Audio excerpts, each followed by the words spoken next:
my opening and welcoming address won't be too long. I don't want to steal the show, but I want to take this opportunity, MEC, to thank you particularly for having chosen Mahikeng to have this beautiful occasion for us.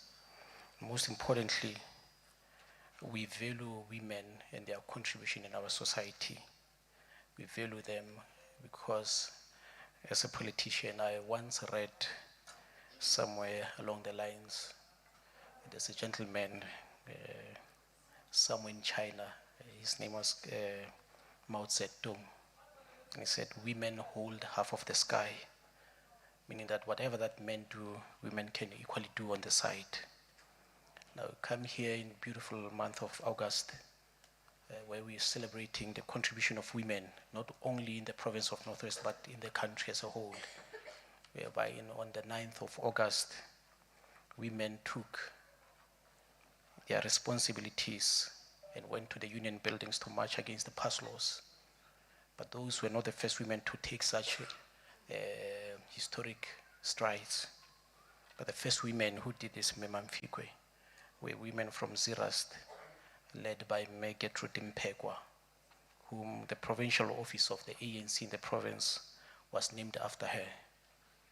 Now this is what we should be proud of, in being the first provinces after the democratic dispensation, having first female premiers, Edna Molewa, Maureen Modise, Thandi Modise and others.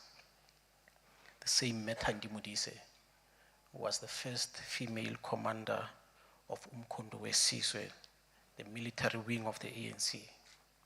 That clearly shows that women, particularly, they can do the same job as men, or even better. And today also, in my life, personal life, MEC, I'm also celebrating my mother's birthday today. So, thank you. Because I'm her son, tomorrow I'll be celebrating my birthday as well. And I'll be expecting birthday gifts from everyone, either in a form of hugs or kisses. MEC, I only kiss women, I can't kiss men. Okay. But what's important, MEC, it's apparently as a opening and welcoming address from my side. And I must say all protocol observed, because I just came in, and also in the interest of time, you are all duly welcome in Mahikeng, the city of goodwill. And I hope, MEC, I must say this publicly, Hakebone Bramos, HOD, or will interview, no other representatives will interview. Now, I want to thank you, particularly MEC, for having contributed a lot in Mahikeng. Normally, you don't want to take showers of praises, but I must force them to your ears, and please accept them in your heart. Now, a lot of changes and the differences that we are doing, more especially in the road infrastructure of Mahikeng. Mind you, Mahikeng is the provincial seat of government, capital city. Now we derive our history not only post-1994, but Mahikeng used to be the capital city of the then Bechuanaland, now Botswana, to the capital city of Bophuthatswana, now the democratic government. We still remain the capital city of the Northwest Province. Now, we were decaying when it comes to the infrastructural development, MEC. And I have to say this, as a mother, as a caring mother, you saw it fit to also make your contribution in helping the Mahikeng local municipality to reconstruct its roads. And for that, I dearly appreciate it from the bottom of my heart. And I'm saying this thing, and also on behalf of everyone mo Mahikeng, gore leboga thata thata go menagane gore thusa go tsosolosa serodumo sa rona le ditsela tsa Mahikeng di botoka thata thata thata fela. Ke a leboga. Now, these are some of the challenges. Thank you. These are some of the challenges that we are facing, MEC. women have been shut outside or closed outside from opportunities, more especially when it comes to constructions.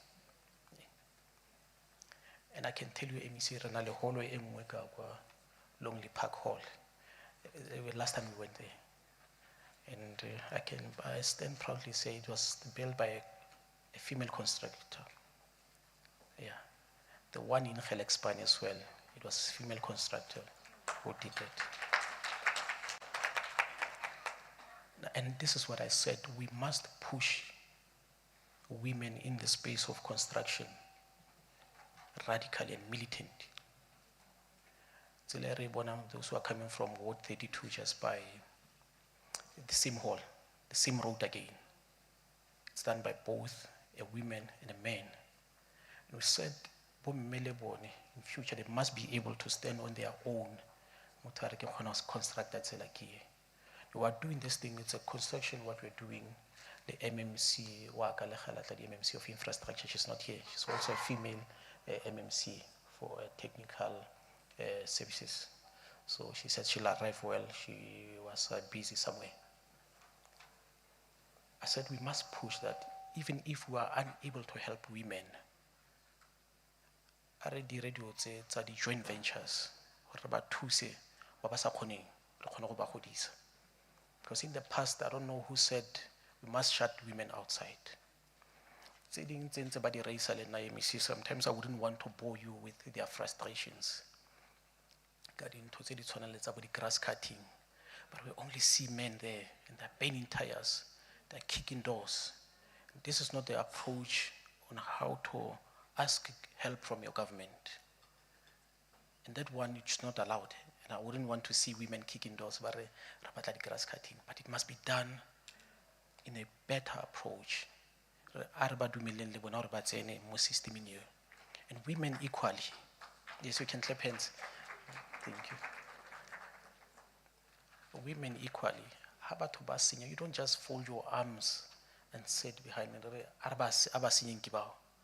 When people bend roads, just sit at home. And mainly people who are doing this, it's man and boy, child. But they must have at least a different mindset. Our approach is not to destroy, but to build each other.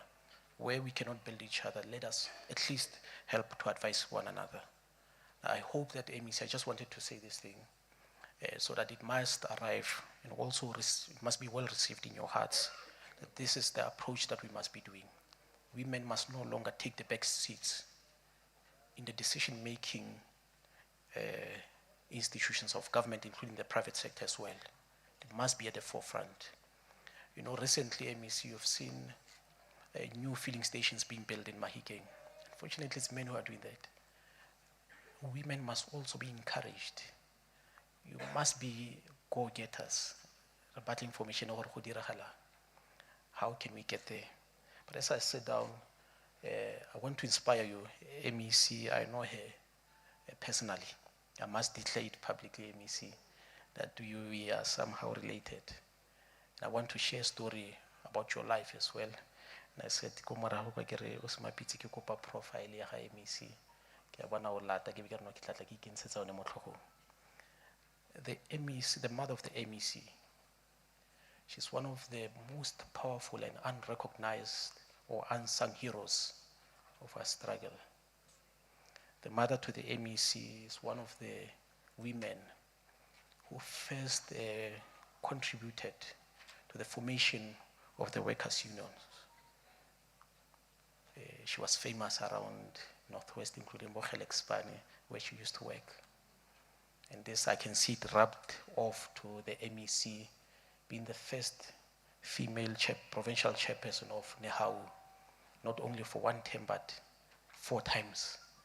Even no man has ever achieved that contribution, but the MEC managed to do that. And must equally, Program Director, as I am about to sit down, thank the governing party, the ANC, to having appointed her to be the MEC of Public Works and Roads. I don't know, are you the first female? you're the second. At least you're part of the history as well. At least we can see the works that you are doing. Mainly also even contributing and investing in the road infrastructure in the rural areas, including the urban areas as well. For that, we are very proud of your history and where you come from. Say in next story, inspire all of us that we can do better. Next time, maybe see really also young women must be included as well.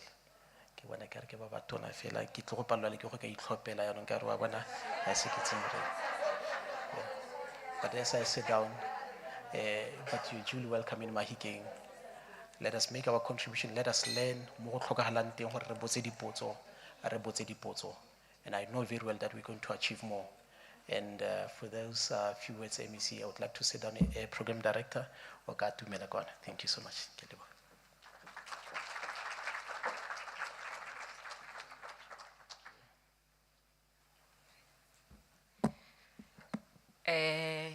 Ake go leboge mong wa mmu.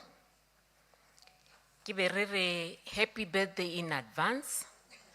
Re utlwile gore mong wa mmu a re ka moso birthday, ke birthday ya gagwe, hugs and kisses are welcome.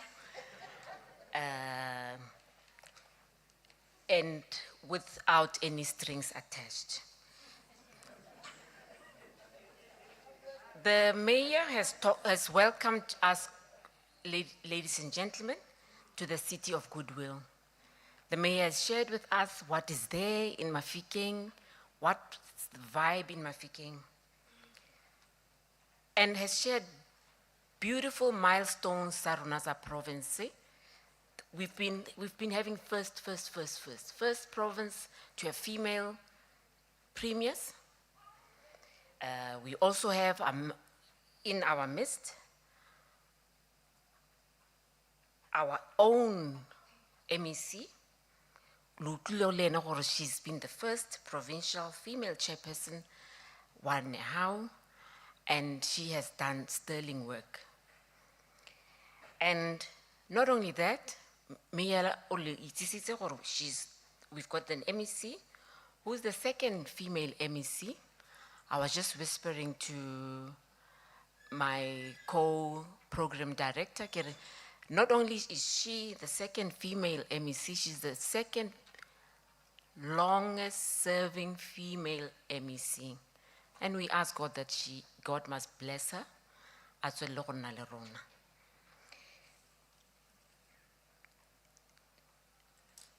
Mayor, and we radibona the infrastructure developments.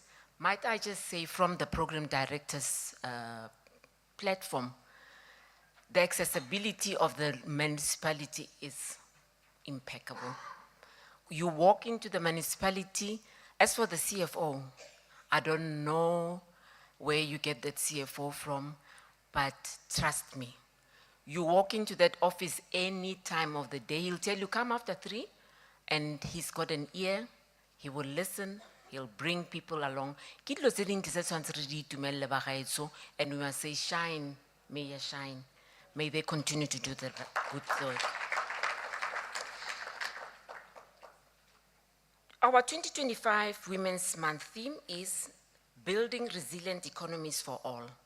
I thought I must just bring this to the fore. It's Building Resilient Economies for All.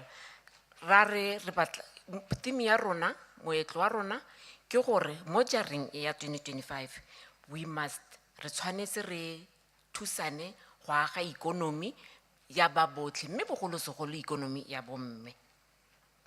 Ja ka ga moo re aga economy ya bomme, rona re kwano re le bidise re le public works, mme ga ke batle go tsaya mahoko ke tsela mokaedi wa me mahoko ka gore ke ka tloga ka iphitlhela ke le ko lapeng.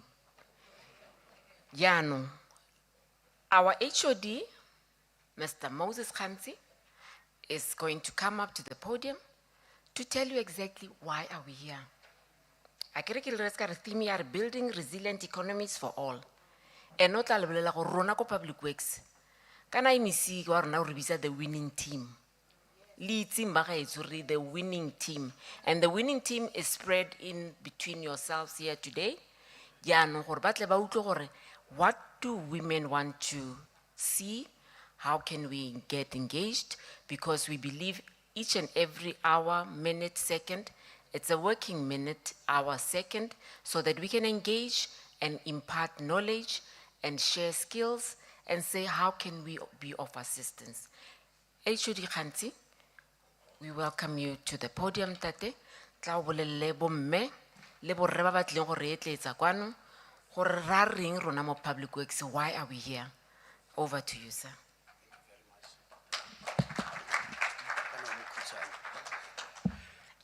Thank you very much, Dr. Mfikwe.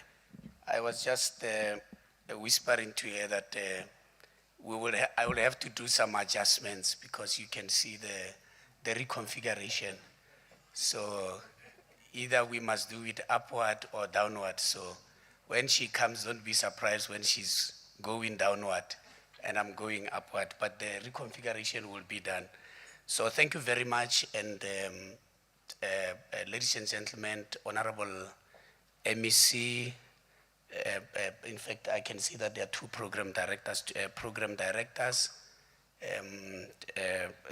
Honorable MEC Mukua, ke itse gore marefa ka wena, even given ka wena.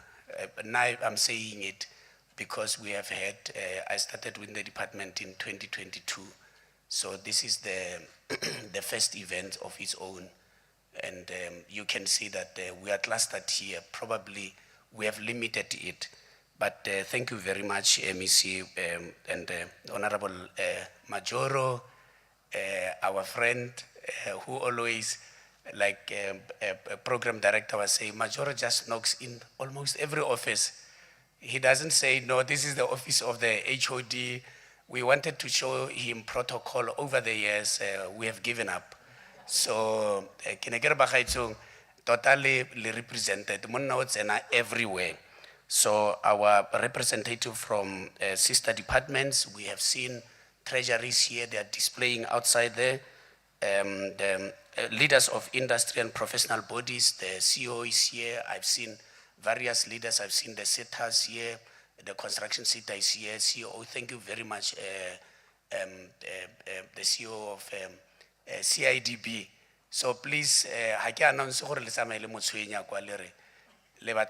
this man has introduced a lot of changes. We're struggling in that sector, MEC, but he has come up and introduced a host of changes that we are struggling with. So you are welcome. I've seen Treasury. I've seen a number of entities that are here. The regional managers of various entities are here. We are quite supported. And our partners in training, I have spoken about SETA. They are here, they are training our people, distinguished guests who are women in construction present here, colleagues, members of the media that are here, ladies and gentlemen, and particularly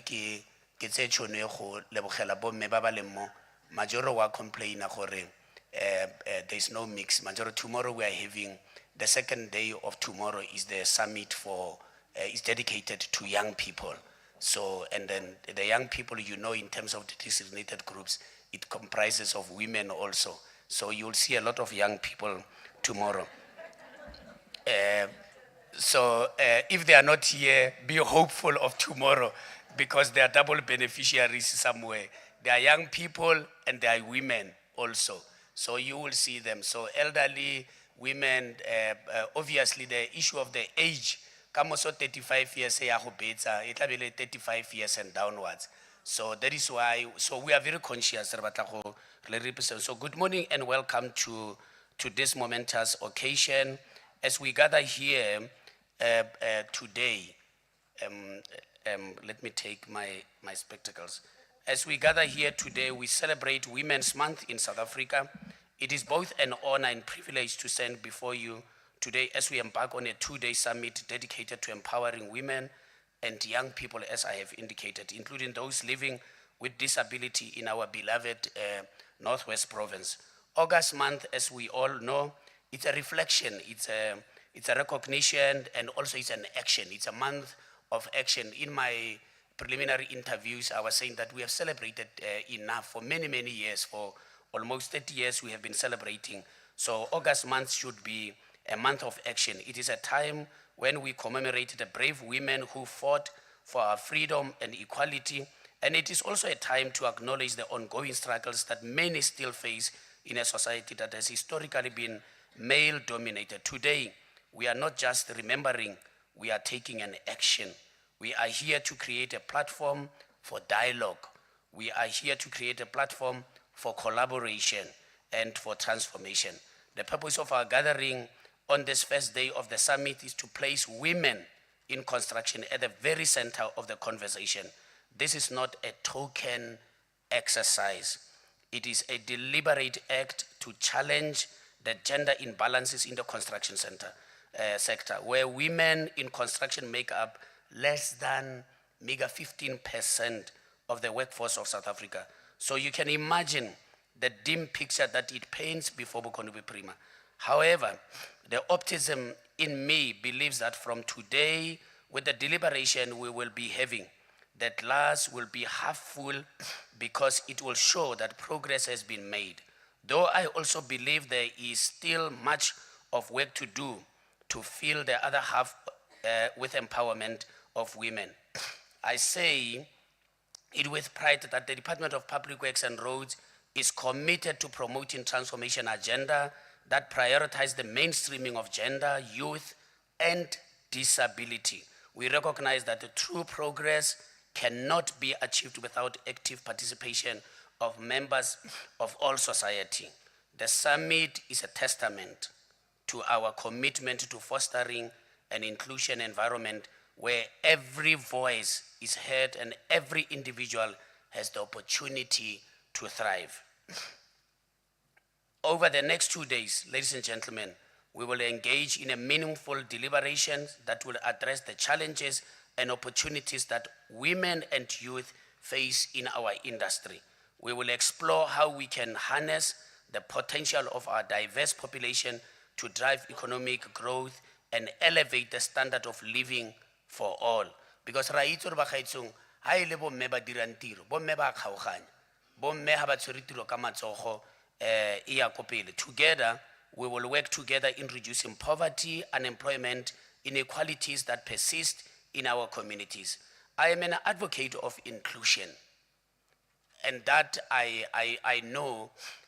My MEC always ask me to, I don't want to say it, but most of the things that I'm doing are very, very slow because I always wanted to move slowly and include everyone, because that I know that if everyone is included, even if it takes a year, I have heard that there are countries that takes 20 years to plan and take 2 days to plan. So inclusion, it ensures that we include everyone, we plan together, we do everything together, and we implement together. And I hope that all 4 districts are represented, because having a diverse group represent the strength and resilience of our communities. We are also honored to have esteemed representatives from industries, as I've indicated, such as the Construction, Education and Training Authority, SETA, the Commission for Gender Equality, the South African Roads Movement, and many others, CIDB, like I've indicated, the Department of Treasury, all others who are joining us today. Our presence here today signifies a collaborative commitment to change. I also hope that our colleagues in the media are here to capture every detail as we unlock the potential of the marginalized segments in the sector. I must emphasize our role once again. You are a powerful vehicle to amplify these discussions beyond these walls. We hope you will carry the message of today to every home, village, and township, so that more women are inspired to enter and transform this industry. As we engage in discussions, I urge each of you to share your experiences, your insights, and ideas. You know, because a lot of people like to look down of their ideas. You know, this transparent elevator, like one elevator, flying from outside the building. Like one again, this outside elevator, we are told it was innovated by a cleaner. Again, the elevators inside the building. So the cleaner bar one day, when he was cleaning, and then they were doing the renovation, Hacha is about to build that building. Ha bua ba ile a re, "Mara, why don't you guys work from outside? Just take this thing and work it from outside." That is why you see most of these elevators that are outside the building and are transparent. It was an innovation of somebody whom you would expect that you will not get anything from them. So I urge all of you to share your experiences, your insight, and the ideas. Let us challenge the status quo and envision our future where women and youth are not just participants but leaders in the public works and road sector. Let us work together to create pathways for success, ensuring that every individual has the tools and support that they need to rise and succeed. Because Rona, in the Department of Public Works, we know, MEC always repeat this thing to me, MEC Mukua, our department is the only department, and then every time when I say this, people think that we are joking. Everyone obona the opportunity in our department. Department Arna offer a business to somebody who's working. Our work come out, you can turn into public works and say, what is it that I can do? Up until to the level of somebody whom probably maybe now is flying to the America to go and raise funds.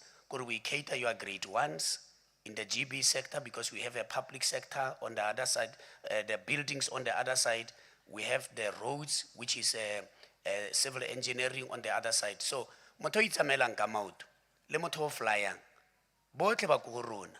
So, ha re stress rona la re le mo mediang, ra itse re mongwe le mongwe o bona opportunity mo go rona.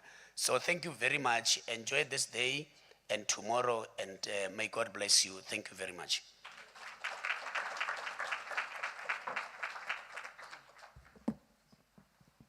Thank you very much, HOD Khanti. HOD Khanti has shared with us, in his own words, Tata, we shovel ready. How come we are shovel ready as a department to take on whatever needs that you may have, and so that we can amplify, polish those needs, and help you build better economy for yourselves. But today we're talking about building economies for women. The HOD has also said, in a nutshell, a single thread cannot weave a cloth. We've got to collaborate. Tshwantse re tshwaragane le mmereko, re le bomme, re le basha, re le the disabled, re le ba botlhe gore re tle re kgone gore re natogane tlhogwana ya tsie. It is important to note, I've just talked about, the HOD also talked about inclusion. What we have today in our midst, and what is important that we need to note, is that we've gone ahead and had inclusion in totality. We want to believe it's in totality. There are programs that are printed in Braille to accommodate those that have sight problems or sight disability. There are a variety of our community, because we said we need to include everyone in all forms of any form of disability, so that those that cannot hear us, we have a specialist here. And I saw the mayor is very, very savvy in terms of communicating. We say, thank you. The mayor can even say, s'il vous plaît. Okay, he's probably French as well. Okay. So we have accommodated everyone. That I was merely saying in the name of what the HOD was also saying, inclusivity is our middle name. It's important to make sure that we don't miss anyone along any other platform, so that we can help you nurture those opportunities. As I say that, I need to welcome the Commissioner for Gender Equality, Commissioner Mulalo Nemataheni. And before you come up, the Commissioner for Gender Equality was appointed in September 2024. I hope I'm correct. And we are told You know, you must do your homework. We are told the commissioner has strong work ethics, great networking skills, and she's passionate about working with people, adding value, taking financial education to our community. So we know that women often suffer from or have issues about how do we make sure that we're financially stable to run our businesses. And the commissioner is a certified financial planner. So you know where you can get advices from. She's not only the commissioner, but she's a fellow Golden Key International Honorary Society member. So we have somebody who doesn't only just have the skills, but has the know-how and has the passion to make sure that we are able to understand how to manage our finances. Commissioner, as I welcome you to the platform, I am pretty certain you're going to share with us and share with the women how they can be financially savvy, because that is an area that we need to improve on. On that note, thank you very much. Come up to the podium, ma'am.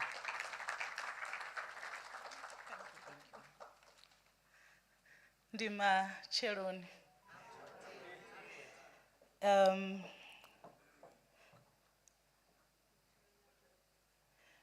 Can I move this? But there will be adjustments. Yes, up. Thank you. That's perfect. Program directors, honorable MEC, executive mayors, and esteemed colleagues from the Public Works and Roads, distinguished guests, and representatives from different organizations within the industry, women in construction, good morning.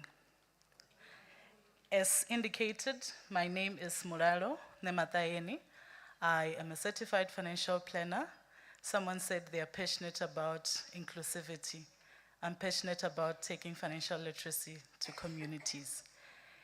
And I am a commissioner in the Commission for Gender Equality, and it is an honor for me to stand here before you as we have this summit on women and youth in construction. The Commission for Gender Equality is a Chapter 9 institution. Who has read the Constitution here? There is Chapter 9 in the Constitution, and that's where you will find the Commission for Gender Equality and other commissions that have been set up to strengthen our constitutional democracy. I did that deliberately to ask who has read the Constitution, because that's where our basic rights are. And as the Commission, there's other international treaties where we have to make sure that we monitor the country's compliance with those. But how do we monitor those if we haven't even read the Constitution? So can we please go download the Constitution, read it, or ask the Department of Justice and Constitutional Development. They will give you a copy for free so that you can know where your rights are written. The team of Northwest is led by our provincial manager, Mayor Joyce Kutswane, and her team. And we are doing the work that is necessary in terms of ensuring that issues of gender equality are brought back on the table. When we speak about the construction industry, it's one of those industries where we're saying it's largely male dominated. But I'm so glad today that I can see women that are doing the work in construction, meaning that we are ensuring that there is the change that we need to see and witness in our lifetime. There are many opportunities that are available, but sometimes, as it was indicated, women do not know about them because sometimes we are closed off, we are outside of this equation. And I believe that this event that we're having today, this summit, will open those doors for women so that we are able to see what is available and take advantage of that as women. We've got different women represented here. contractors, engineers, project managers, artisans. And this is proof that these barriers that exist can and should be dismantled. Events like this are not just about celebrating women, and we're not doing this simply because it's Women's Month. But with these events, we are about asking the hard question, are we doing enough to open the doors for women? As the Commission for Gender Equality, we stand firmly behind these initiatives that move from insight to action, because awareness alone will not build the bridges, the roads, and the thriving businesses, but action will. To the government and policymakers, let us prioritize procurement policies that empower women-owned businesses in construction and enforce compliance with gender equity frameworks.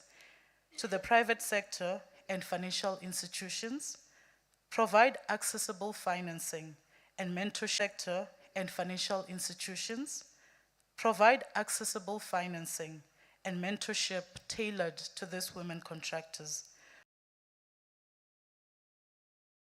Investment. And to industry bodies, let us commit to training, grading, and capacity building programs that actively pull women into leadership and technical roles. And to the women in construction, continue to claim your space, collaborate, and hold stakeholders accountable to ensure that promises become practice. When women are fully included, the construction sectors does not just change its face, it changes its performance, because diverse teams innovate better, deliver better, and reflect the society they are built for. And as I close, allow me to remind you once again that this gathering must be more than an event. It must be a milestone towards an inclusive industry. The Commission for Gender Equality is here to support, to monitor progress, and to ensure that gender equality becomes the foundation, not the ceiling of the construction sector. Let us commit that the roads, the bridges, and the buildings that we create will also pave the way for equality, opportunity, and shared prosperity. Thank you.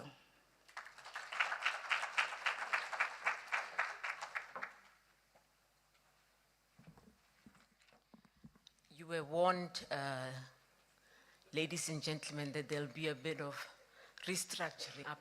But one thing that I'm good at, short as I am, and I was going to be able to do, I was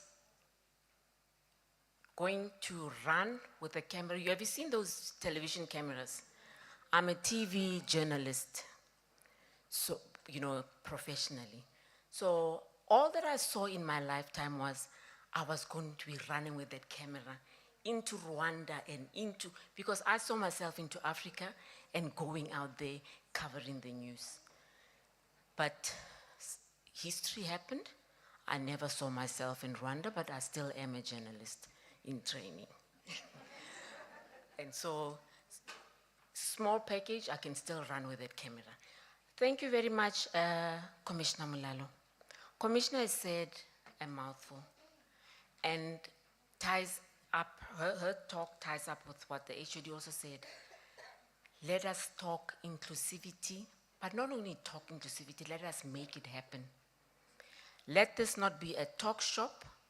Let us walk out of here today having collaborated, networked, found out somebody near you in another table who you think can help you grow better. Diversification is the way to go. You will never be able to do it alone. But I can tell you, we'll move mountains.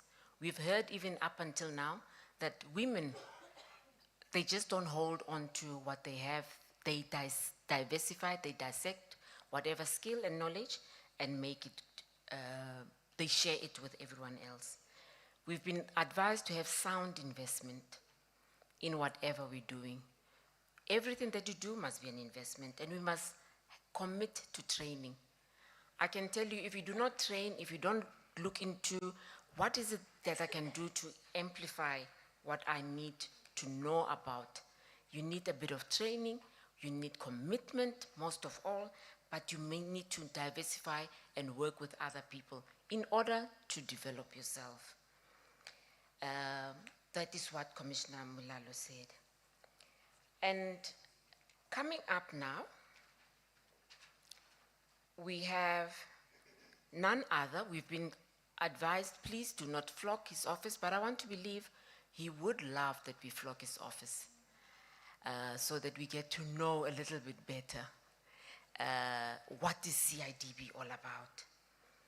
And I'm going to bring or introduce Rebongani Dladla, who is a professional engineer.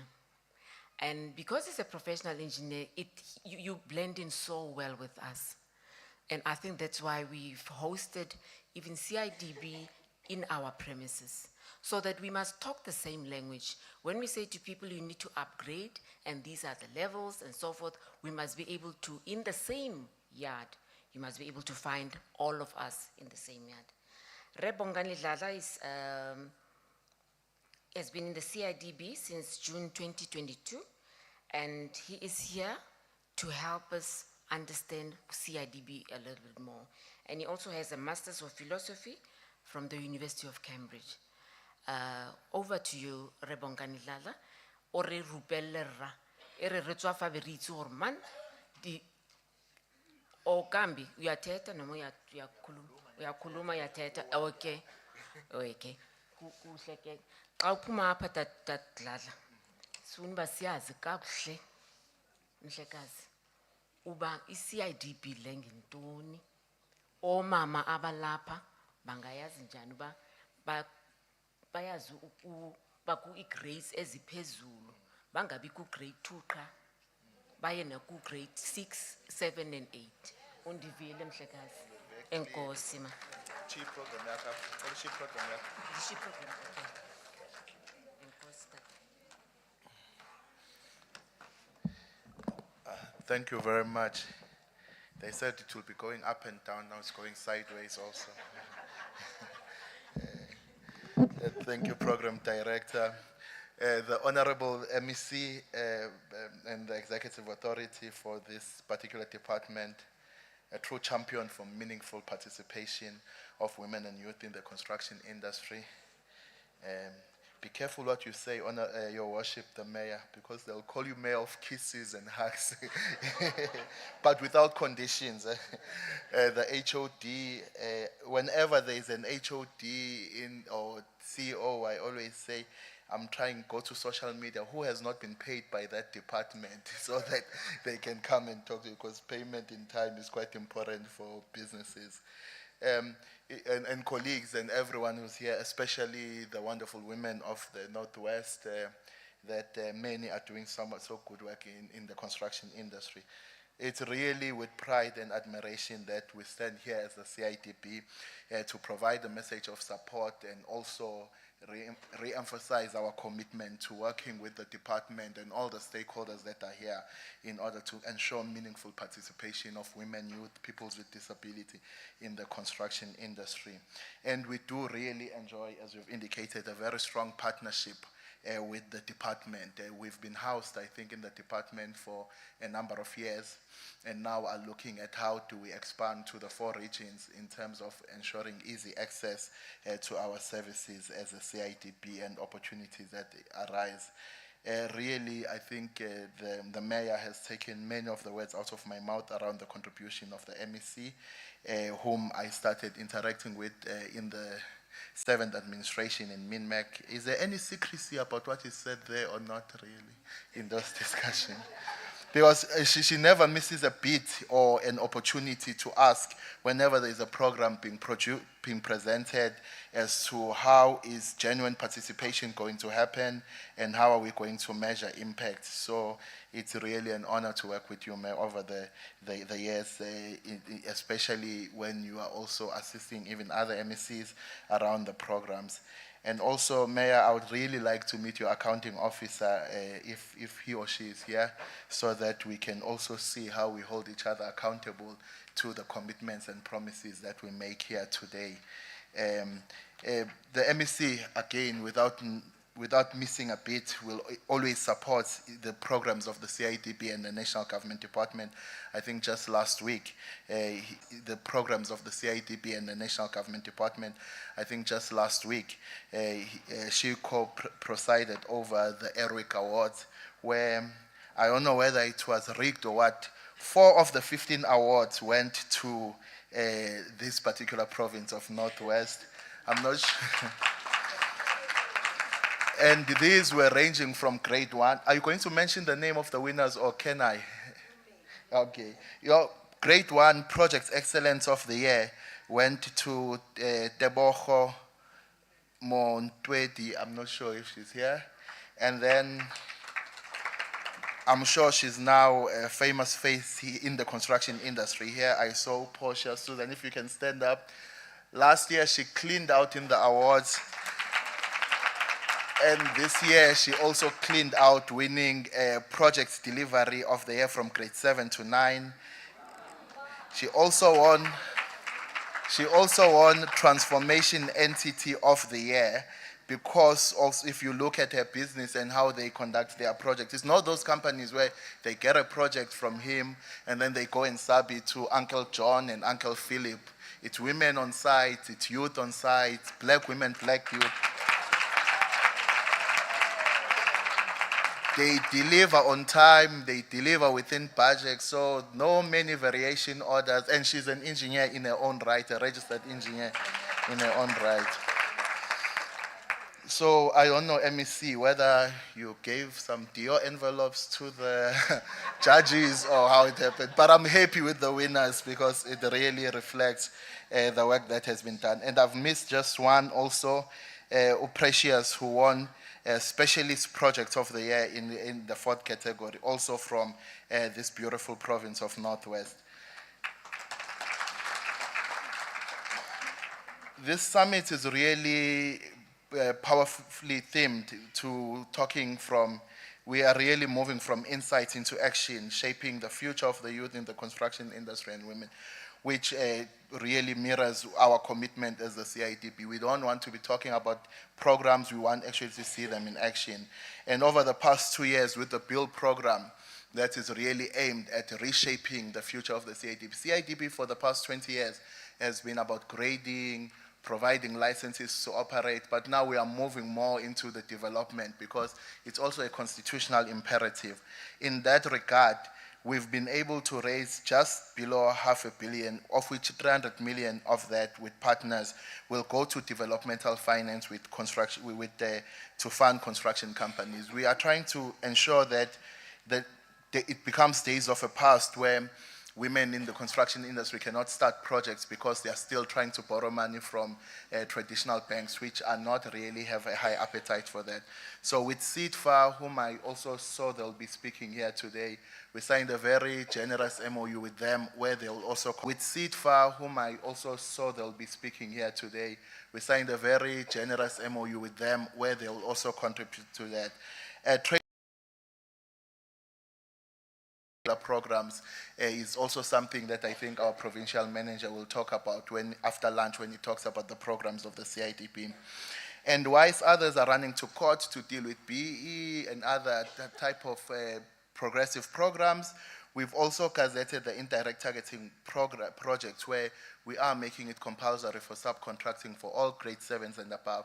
And it goes beyond just subcontracting for the sake of money moving hands, but we must be able to ensure that we measure what skills have been imparted on those companies that are in hand. And that is the BUILD program that our provincial manager, Jeff, will also talk about here.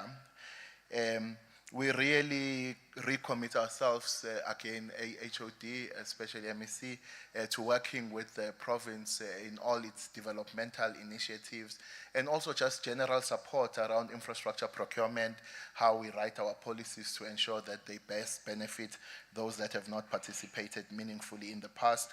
We are winning the race of numbers in terms of having women representation in higher grades, but the more important one now is to ensure that also projects goes that direction so that we can say we are truly transformed as a construction industry. I thank you all.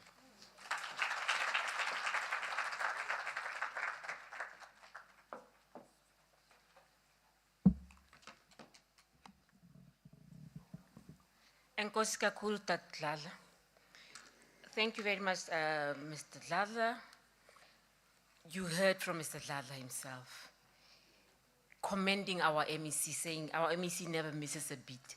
Now, what I loved more, he says, our MEC also coaches other MECs and brings them on board.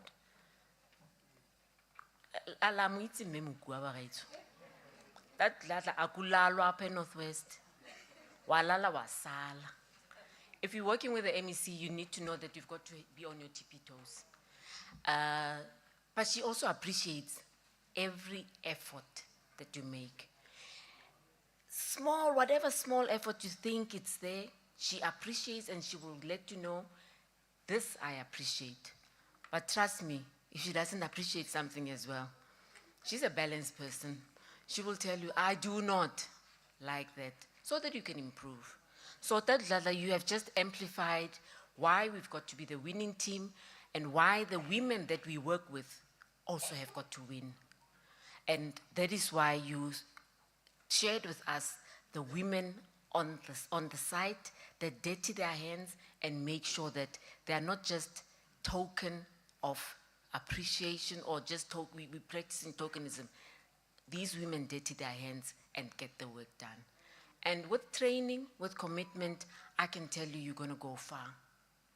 We're really gonna go far. We've heard that we've got first in the Northwest.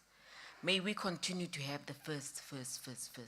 And we'll only do that provided we hold each other's hands and make it happen. As I do that, I'm going to bring or to introduce and say this lady must come to the fore. Is Medi Makatso Matubo. Medi Makatso Matubo has the following gradings. 2 CE. CE is civil engineering. 2 GB is general building. And 3 ME, mechanical engineering. You know, you can't be a guru in everything, Akir. So Lina, I must learn that what these gradings are all about. I ran away from construction, but it does not mean I must run away from the jargon. So it is important that we understand as we ask Medi Makatso Matubo to come forward. She's also a social facilitator of note. And it is important that you must understand in construction there are various roles that you can play to make sure that you enhance the economy and enhance the women empowerment. Ma'am Matubo, as I give over to you, you're most welcome. Over to you, ma'am. Thank you.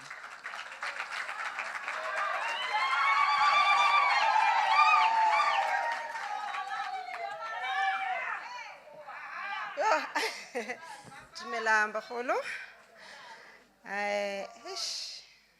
Bampile tiro e tona tota ene ke monyane mo go bomme ba ke ba leadang and ke batla go ba appreciate ke tsamaya le bomme before nka dumedisa ke bomme ba AWIP MEC ke bomme ba tshwereng thipa ka mo bogaleng mo ngaka modiri molema dituku tse re di apereng tse ke tsa go bontsha gore we are here to serve re kopa thuso.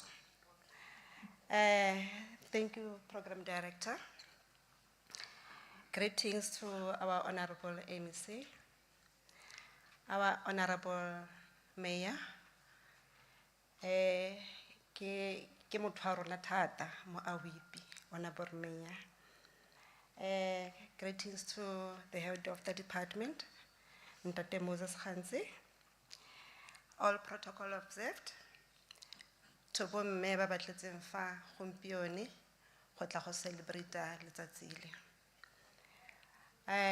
Nna ka lebitso ba setse bang introduce tse ke nna Medi Makatso Matubo ke ngwanyana wa ko Vryburg originally but sa le ka tla ka mo Mafikeng. The position that I'm holding mo association ya rona basadi ke ya deputy chairperson. Association ya rona ba e bitsa AWIP. AWIP stands for Association of Women in Business.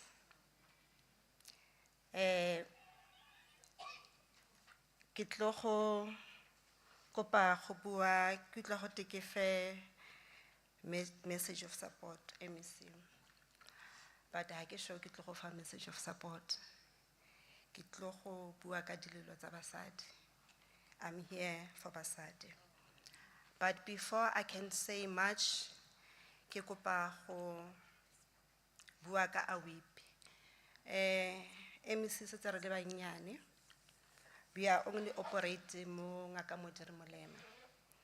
But we want to see this as a provincial association. Re kgona go lift basadi ba bangwe. This association hane e starta e formile ka very simple ka a WhatsApp group. Ka nako ela 2020 ka COVID. Basadi ba ba re ra sokola. What can we do? Ebe nna gore go formiwa a WhatsApp group re re women in business. Nre se re feel na le feletseng like gone yaanong. And this Women in Business Association ya rona, it was registered ka 2022 as an NPC, MEC. Ka 2023 ka August ke ha re thusiwa ke our local municipality. Re thusiwa ke our district municipality. Be re thusiwa ke yona Department of Public Works, MEC, to launch nrele ko seasons ha gwa tlala gompione tsatsi le go ne go tletse, and we are hoping gore re tlo go tswelela go bitsa basadi go tla go ba encourage. Our association is a recruiter, MEC. Re na le di sub-regions. All the sub-regions tsa ngaka Modiri Molema, they are represented. Di teng, di represented the sub-regions tsa rona. But we nka gora kere batho ba bantsi mo association ya rona ke ba Mahikeng. So which means we still have a lot of work to do. Because the sub-regions tsa rona tsa ko bo Tswaing, bo Ratlou, setse ba le banyane. Mo re tlo go kopang support ya di municipal managers through LED offices gore ba tle ba kgone go re thusa. We also have reps la re se re buli ko di districteng tse dingwe. Re na le mme Charlotte Katlego Fupha, o ka tsholetsa letsogo, as one of our people living with disabilities. Ra correctiwe every time ntse re tsama gate ha re bue sentle ke nagana ke buile sentle ke re people with bare ke with re rutilwe maloba re le ko premier's office gore gote ke with disabilities, people living with disabilities. Re na le yena, she's one of the people ko bojanala o batlang go joina AWIP. Ba e leng gore tlo go ba dirisa gore tomorrow ka moso le jare etlang be re na le AWIP. The reason why re nnele an association like this, re ile ra bua re ba re Motswana a re sidikwa ke ntswa pedi ga se thata. And we have realized that working in silos ha go thusi. Ha o bereka o le one mo khoneng ya gago ga go thusi. But hence we decided to form this association to be a mouthpiece of those who cannot voice out their opinions. Rona mo AWIP MEC re 82 kapalo members who have affiliated. We are 82 within ngaka Modiri Molema, and I hope we will grow. Mo presentation nyaka me MEC ke ne ke kwetse ka batho ba AWIP ka bomme ba AWIP. Bomme ba awipi really 82 yalo, 37 of us by into construction. Ki dirile stats saka, gore grade 1 ya rona by 20. Which is, we are at 54. Grade 2 ya rona by 9, we are at 25. Grade 3 ya rona 1, ki 3%. Grade 4 ya rona by 2, ki 5%. Grade 5, ki 3, 8%. And grade 6, ki 2%. Ki by 2 and ki 5%. That shows, MEC, the reason why I did this stats, ke gore basadi ba rona ba bantsi ba ko grade 1, 2, and 3. Actually grade 1 and 2, because grade 3 re na le 1 fela. Ga ke a tseya stats sa other women in construction, ke tshotse sa rona as an association. That shows gore we are lacking, and it's demoralizing, MEC. Gore basadi ba rona o kry are nna bile a ke tlhole ke batla go ya CIDB because I'm not moving. I've been paying CIDB for quite some time, but ga ke kry sepe. So 54% how tla go sheba everybody, actually I will say 80% ba ko grade 1 and 2, which is, it's demoralizing, to be honest. This industry, MEC, itletsi ka borre. And I am grateful today for government entities today. They are here. Go bona gore go na le equation at the end of the day. They balance the equation at the end of the day. I am saying one day we shall overcome, one step at a time, and I want to believe so, with your help. Ntate, Honorable Mayor Obile ka gore re shatiwa outside. Ga mannete re kgapelwa ko ntle, MEC. And I will say the reasons why I'm saying this as the challenges that are denoted. Honorable MEC, there are barriers in this industry that prevent and disadvantage women. The first one, stereotype. Gore basadi, they can do it. Basadi, gore ba kgone go achieve something, ba kgone go achieve go fetsa project ya tsela, there must be a man in the midst. And ke kopa gore one day itle e fele. I am happy to say one of our women, Honorable Mayor announcer, ona li busy lene, she was part ya ona joint venture le ntate go dira tsela. Nepotism, MEC, it's a problem. For you to get a project or a tender, you need to know someone, and which is a serious challenge. We want to know what is the Honorable MEC is going to do about it, to ensure each woman get a chance to work and grow within this industry. So, ke yona mathata a rona, Honorable MEC, gore o kreye sengwe o tshwantse o itse mongwe mo gare. Our Honorable MEC, subcontracting, it's an issue again. Our women are not moving grades to subcontracting. You'll find out hore you get into a subcontracting contract with the main contractor. That main contractor haotswa ha ba tshwara sepe. Ha ba tshwara sepe o ropilwe le go ropiwa, because you are not even gaining. O tla bore, if I can just gain an experience ya gore ke dirile tsela. Subcontracting ya re bolaya. O tsena o le grade 1, o tswa o le grade 1. And again, that goes to say, re na le problem ya gore the communities tsa rona le bona ke bone ba re bolayang, because there's what we call bullying. Go na le the construction mafias, MEC, within our province. Ha ba tsena, ha ba batle go utlwa sepe. They don't want to listen, they want the project. And rona, we must move backward.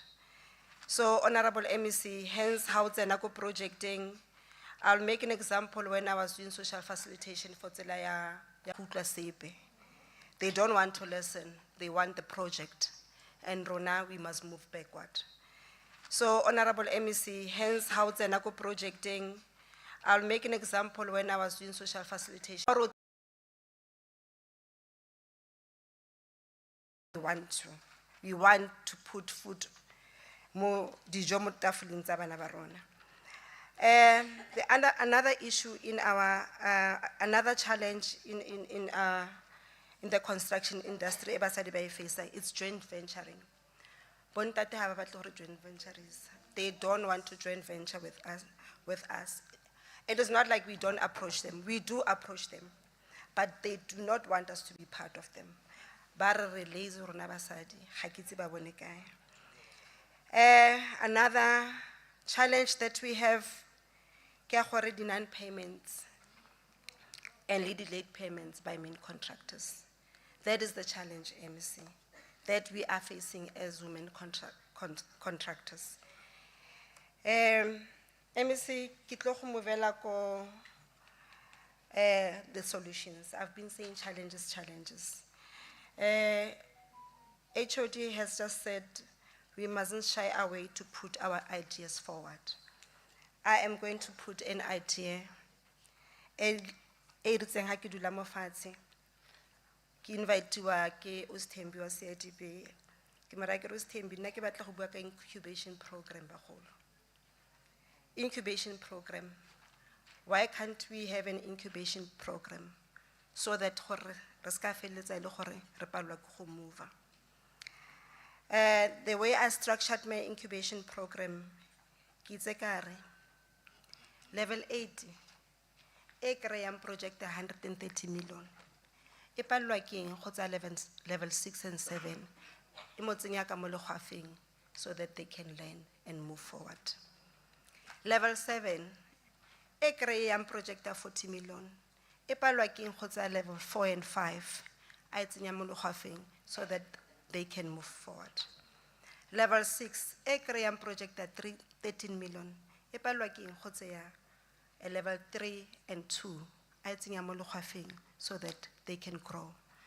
Level 5 and 6 e palwa ke eng go tseya level 1 gore a kgone go move aleng.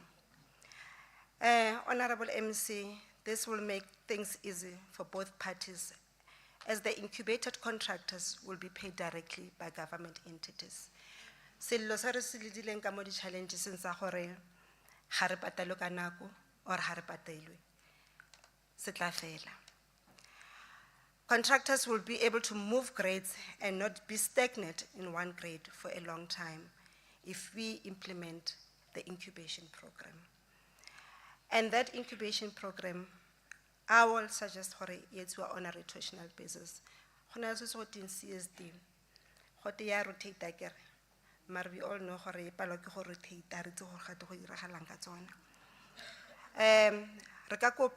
Incubation program in it.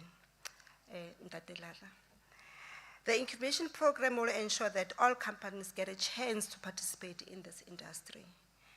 Has a tight industry baholo. This is not a tight industry. This program can be implemented by different government entities, stroke institutions, bearing in mind that the province has plus minus 400 projects. Honano, as we speak, showed the project they are running within Northwest Province, the plus minus 400 projects. And who benefit a few people. Only the few can benefit from this. So incubation program will assist. Public Works it's part of the programs of construction. We've got programs for education. We have the programs for health, for arts and culture, IDT and municipalities. Ora gore basadi ha batletseng go pala eng gore ba tsengwe mo di projecteng tseo. So that na ha ke dutse mo fatshe ke sheba incubation program, it will be the only help for basadi ba batletseng. Solutions tse dingwe MEC ke rare government institution must implement the presidential pronouncement ya 40% bagolo. Kana President Wizara basadi 40% ka le nela mar ha re itse ga re e bone 40%. E goting e setilwe aside to support women-owned businesses, not only construction, but women-owned businesses. Komaspala, honale what we call municipal infrastructure grant. Honorable Mayor, re kopa go tsena mo di programeng tse di tshwanang tseo. Le rona re di itse. MEC ke fetsa go bua gore mo association ya rona basadi we are 82 but only 37 registered for construction. That means gore basadi ba ba setseng ko morago bale ba ira dilo tse di tshwanang le bo di catering, ba ira dilo tse di tshwanang le bo di PPE. Re na le basadi ba ba rokang MEC go pala eng gore PPE re tlogole go e reka ko Gauteng outside the province and utilize our women within the province go segela di project tsa rona tse di plus minus 400 di PPE. So ga ke itse gore go pala kae. I want to thank the strategic partners tsa rona mo AWIPI. We've got NHBRC. It has always been there for us. Kadi trainings. Whenever we call, they come and train basadi ba rona. Basadi ba ko Tswaing, if I'm not mistaken, they were trained. The challenges ko other sub-regions di nnile teng, which is re tla di overcome. I want to thank CIDB, Bontate Mokhatle, le Ostembi, gore they are always there for us when we need help. Ha re batla boardroom for meeting, ba re thusa. I want to thank Department of Public Works, Kaya 2023. Henry Bula yona, relauncha yona AWIP, it was there. Mahikeng local municipality, and Ngaka Modiri Mulema district municipality, Redi baby nyana tsa bona. Honorable Mayor White, repela rele la ko go bone. Ba re thusa. Ke batla gore today we are called here to come and learn and gain more knowledge about construction industry. I am happy that as Bomme, we are getting support and be recognized by our government institution. Bomme ga ba lebalwa ko morago, and I want to thank you, Honorable MEC. This is the first event of its kind, the Honorable Bomme. Rata go leboga and rata go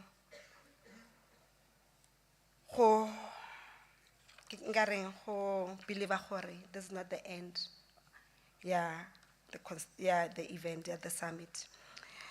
We believe with your support we will go far and regain strength to push forward and not despair, Honorable MEC.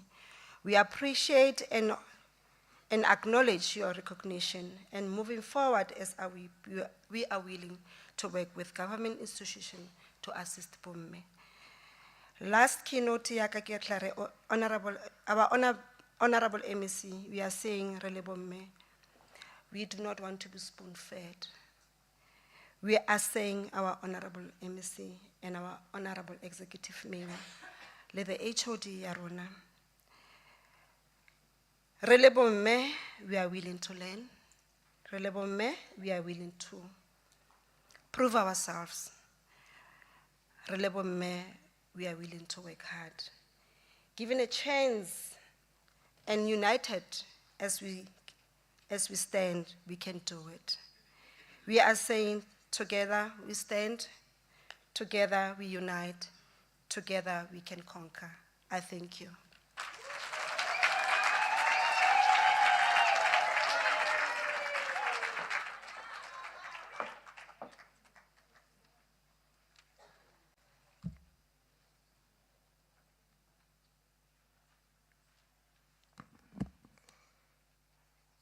I want to believe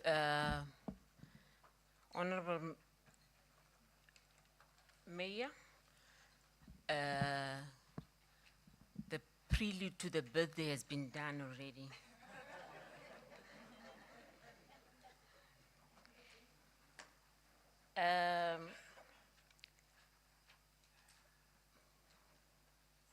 Listening to Mema Tobu, I said to myself, she was painting for me a picture. Imagine we're in a boat. But she's not giving challenges only, but she's giving solutions. But imagine we're in a boat. Oh, you're helping me. Oh, thank you. SOS. Imagine we're in a boat. There's a hole in that boat. And we could react in so many different ways. Another person could say, oh, we're used to this boat, this hole. We will still swim, let's carry on. Another person will say, don't panic, it's always been there, so we're good to go. We've come this far, so we're good to go. Can I give you some levels of comfort and assurance as a member, and to also the women, by Association of Women in Business in the Northwest, that in the Department of Public Works and Roads, we do not want to normalize the hole in the boat and say, you can swim, it's okay. We've seen that hole, other women were there, you're actually better off, the others didn't make it, and so forth. We're not about that. We're into action, and we are into, we want to work with you. We want to work with you, and we appreciate that you've given the challenges, and so you will hear when the MEC talks, Ali, Sisi, Rona mo department thing, what are we all about? And we don't talk and talk and talk. We make sure that we cover those milestones, but we can only do as much as we can with your help. So do not despair, bomme. Let's cover la lateral like it's hep. Ke batla go dumela gore ha re ka nna mmogo ra go tshwaragana. The construction mafia that we've talked about, ma'am, will be a thing of the past. Ke re garela your words. Linda Reddy says, every woman's success lights the way for another. We shine when we ignite each other's light, not as rivals, but in divine connection. Let me tell you, we make things happen. And ga ke batle gore ke spread a funny rumor. You know how males have been brought down by females. We're not about that. We are about let's hold hands with you. Let's ignite that power, let's ignite that light that we have, the power that we have as women. Let's use it appropriately. Let's use that energy. Gore rona mo Northwest, we used to have these problems. Those are problems of the past. We are moving ahead. I think we need to commit to that. Bagaetsho, ga ke batle go bua lolololo, ke tla o mangwa. Ke kopa gore ke tshepa gore le nole olive oil gore kgante le tle le kgone go nthusa go opela. La itse akere. Ne re runiswa olive oil ha re ya go di competition ne re opela ko sekolong se sentle. Erra na ne ke le wa itse re khantsi ko sekolong sengwe ne go nuswa yone oli eo gore nne ditswerere mo kopelong. Let me introduce colleagues. The most important person in our midst. Me o dirileng gore be re lefa. O rileng come rain, come sunshine, I want to make sure that I meet with the women. Ki ipolelele bone ka sebele what exactly we are all about. May I introduce to you Ms. Sempe Elizabeth Mukua and give you just this little tiny winning bit of background. She is the firstborn child Waga Ntate Motlogelwa, le the late Mme Ruth Seate. She was born in Gelexpan, spent some time in Kalpan village. La itse Kalpan. Ke mme wa kwa mo Dipaneng ka hare. Batho, gate di shabo. Ehe. And she spent some time in Kalpan village with her grandmother. Ona morata thata nkgono Ditšhena Seate. Ona ene le favorite, ene le mamoratwe. And how can na mamoratwe wa nkgono?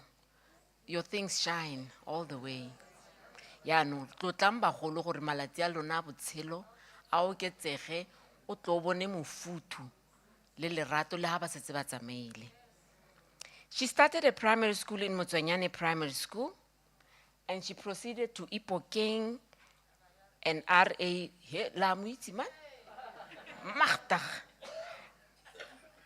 MEC, you're an open book. I want to believe everybody knows who you are.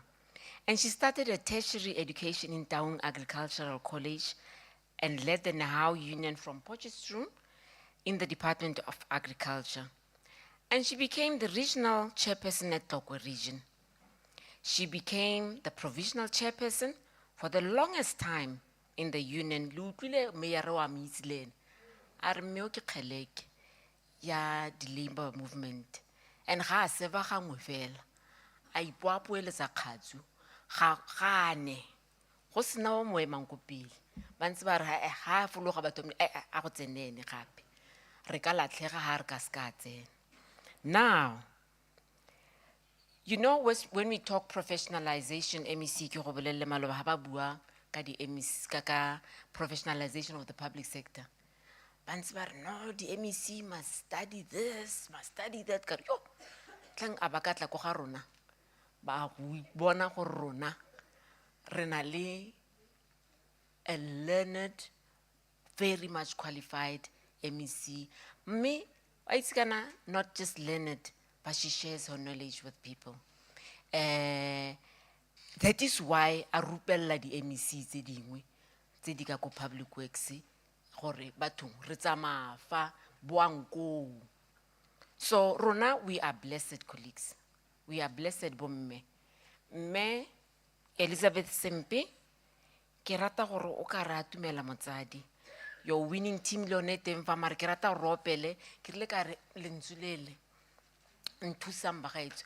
Ikamala makosikazi malibongwe, ikamala makosikazi malibongwe,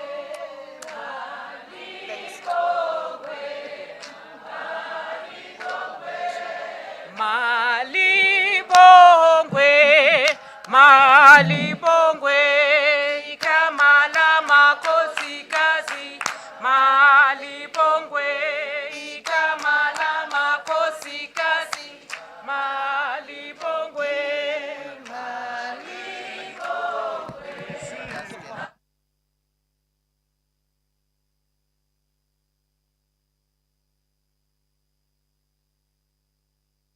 Thank you very much. Thank you very much, Program Propeller. And I must say that I am humbled. I didn't know hore mara ke tla checka hore o kra ka ikganye ka gore ga itsa ga le thata mara wena ke e o e tserela ya ka intse we manega mo. Before ke dumedisa ditilo ka go latelana basadi ke kopa le eme ka maoto. Borre ba dule. Ke tshwere mablomo gompieno. Ke kopa mosadi o shebe o motho go ga gago.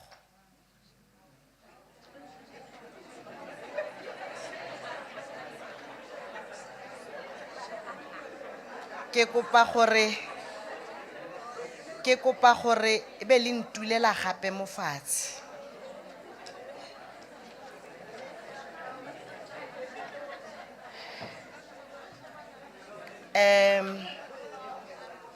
Basadi You are very dynamic. You are different. You are fearfully, wonderfully made in the image of God.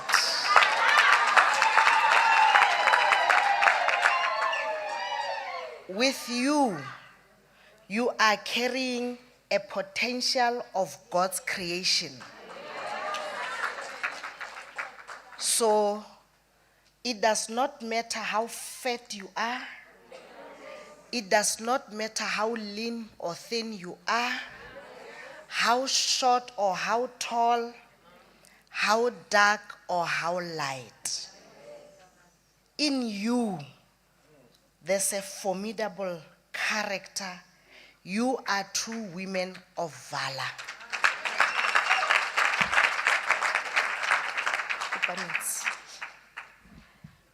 Program Propeller, allow me to appreciate our Honorable Mayor and Tate Tshepiso Mphetlo. Ha se sephiri ke ngwana malome. E se malome wa nkemele foo. Ngwana malome mo phatlheng. Dilo tse dingwe ke batla ga re di bua re be re sheba gore re batho ba mofuta mang re tswa kae letsopa le re tswang mo go lone ke letsopa mamang.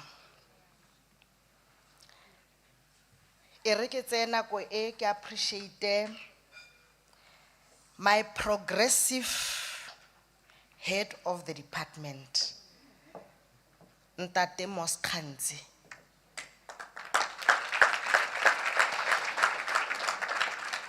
Tla ke tsena ko e ke appreciate a capacitated, determined and willed commissioner of gender equality, Commissioner Mulalo na Nemata Veni. Ke tla e tshwara ko pele.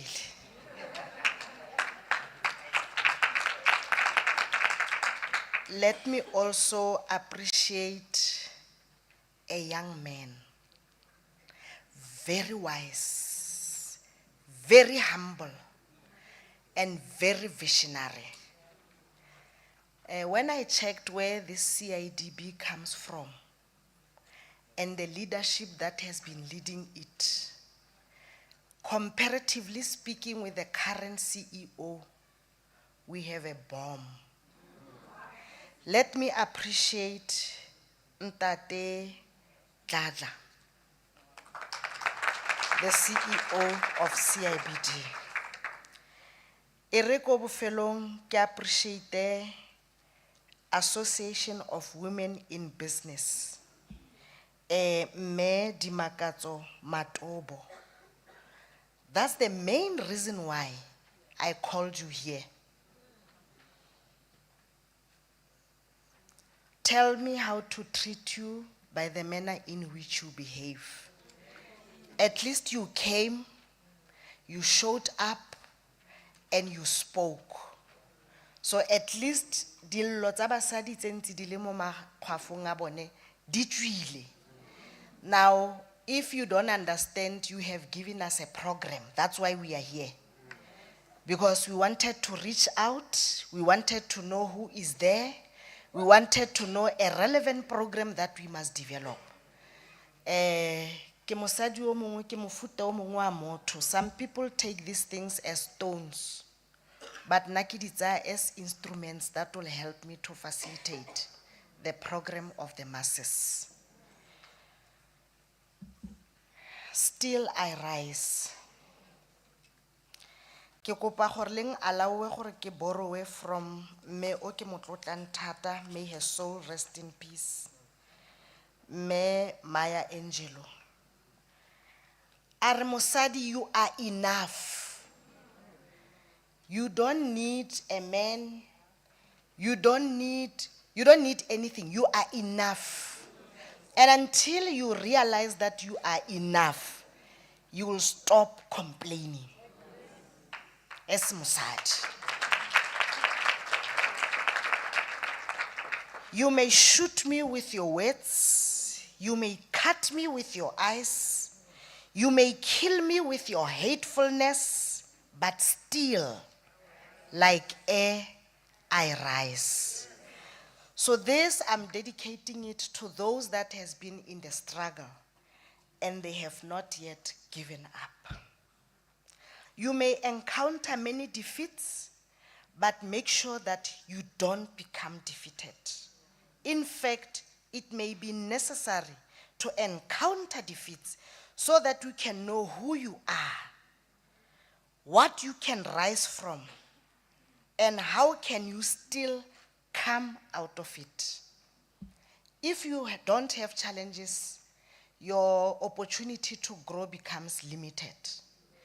It is challenges that are helping to propel us to greater heights. I must say, I'm quite delighted and honored to be among so many women who continuously strive to rise above the stereotypes that certain industries and businesses are not meant for them. By the way, who said so? Let me begin by saying that your spirit of endurance and never die attitude inspires me and should be cascaded to all the young girls who have doubts in their abilities to fight their place in certain businesses or industries. My mission in life is not merely to survive, but my mission in life is to thrive with passion, compassion, honor, and of course, with style. As you all very well know, the entire month of August has been dedicated to commemorating the struggles of women that they went through in the early days. You know, the daily lives as girls, as mothers, grandmothers, as sisters, as life partners or wives, the struggles that we always deal with. This is a befitting tribute to the more than 20,000 women who marched to the Union Building on the 9th of August 1956 and protest against the past laws.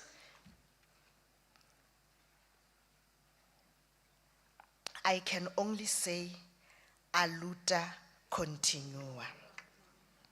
This year's celebration is held under the theme, Building Resilient Economies for All, inclusive of women and people living with disabilities.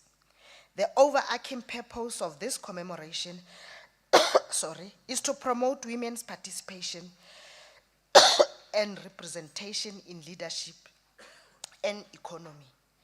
As women commemorate Women's Day and Women's Month, we salute achievements of women over the years, including the pivotal role in transforming the nation and contributions to socio-economic development. This celebration is also a call to accelerate the role of women in the economy and empower them in our efforts to tackle the complex triple challenges of poverty, inequality, unemployment, and the underdevelopment. The department is hosting this summit during Women's Month to draw courage and inspiration from the commitment taken by the women of 1956, who took it up upon themselves to overturn their subjugation and humiliation. These flowers of the revolution that were led by leaders such as Lillian Ngoyi, Helen Joseph, Rahima Musa, and Sophia Williams de Bruyn left us with blueprint of how to stand up to oppression and fight for our place in the society. The strength they carried to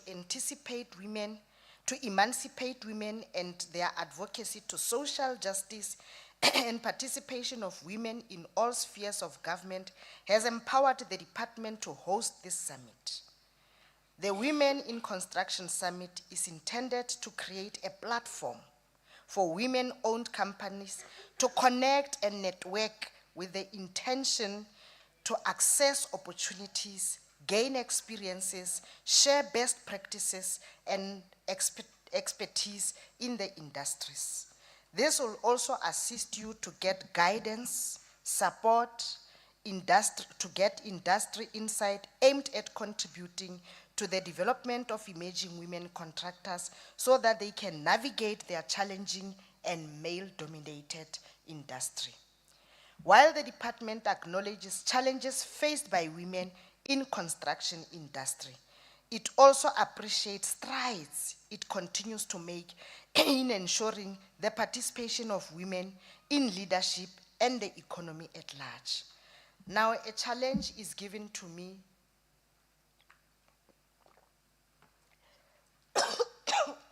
sorry, ke tshwere ke sefuba ba gaetsho.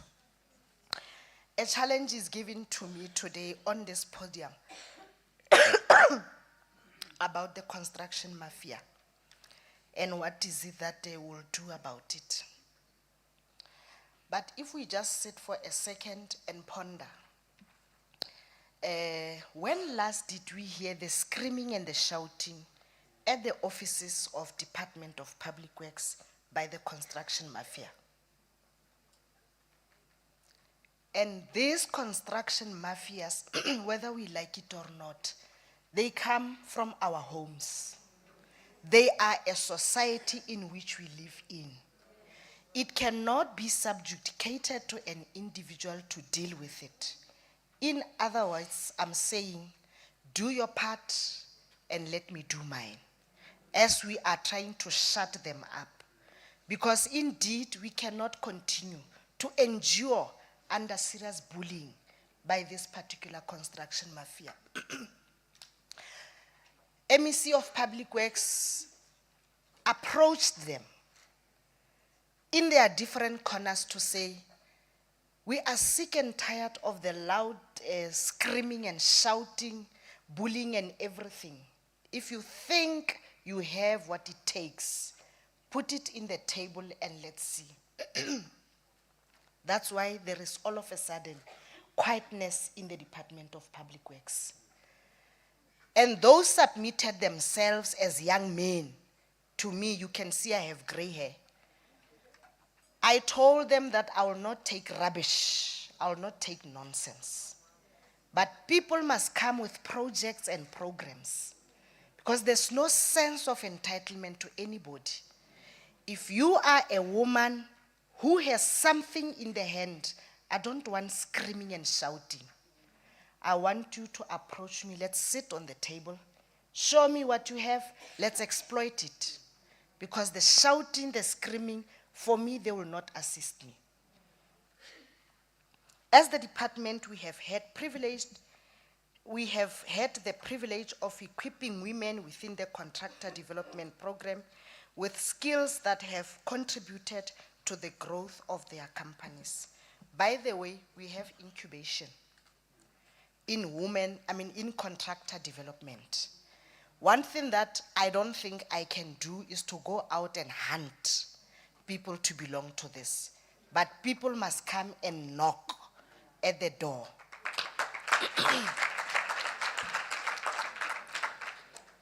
The program is targeting women and young people towards development of public infrastructure in collaboration with local municipalities and all stakeholders in the built and infrastructure environment. This program is geared towards building better communities and improving public infrastructure through routine maintenance of roads and government buildings.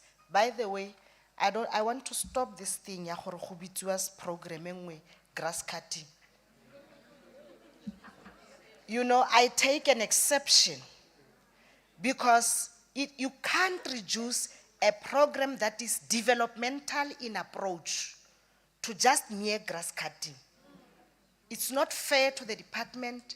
It's not fair to the strides that we are trying to push to make sure that we acquire as much as we can of women people living with disabilities, our military war veterans, and everybody to be inclusive. And then the project is just reduced to mere grass cutting. Our current group of 52 participants in Vukupile Contractor Development Program comprise of the 52, 23 of this contractor development were women in particular.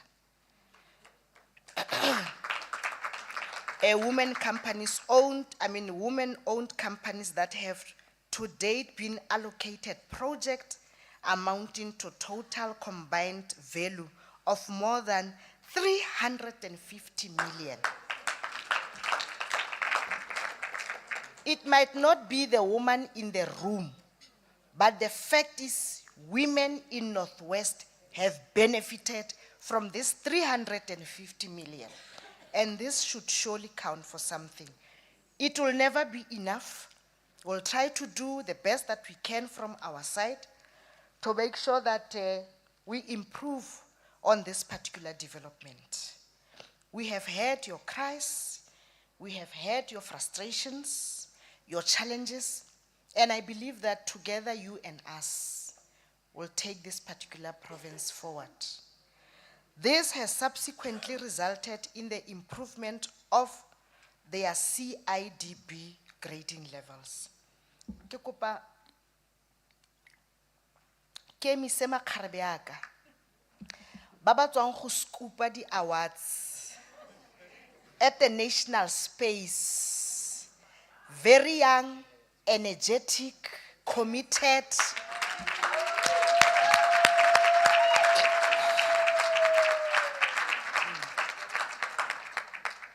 Thank you very much, my lovey.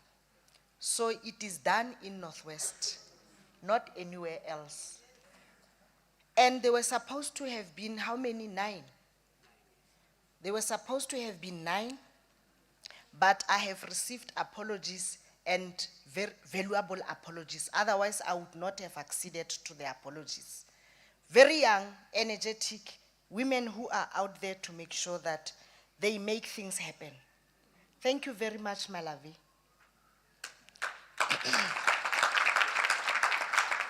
During the budget speech, I have highlighted that we have committed to ensure that in the 2025-2026 financial year, women, youth, and people with disability become the main beneficiaries of our new intake. I'm also announcing it here today. Make sure that you avail yourself to be part of these particular programs. Furthermore, as a department, we are implementing specific interventions to give effect to the requirement outlined in the gender responsive planning budgeting. So in other words, when I account at the end of the financial year, I should be telling the Auditor General that this particular budget that you are assessing has benefited women and people with disability and young women also. That is our intention. So, monitoring, evaluation, auditing framework as introduced in 2018, in the new strategic plan document, we have set targets for public procurement from designated group to increase over a 5-year period from the baseline, where we are saying women from 20% to 40%. We've been acceding to 20%. Now we are raising the bar to 40%. Youth from 18% to 30%. People living with disabilities from 1% to 7%. You can clap hands.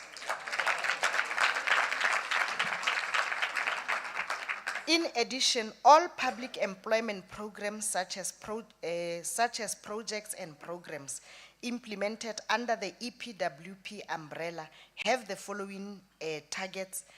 60% should be women and 2% should be people with disability. Of course, this particular 60% women will also be inclusive of the young women.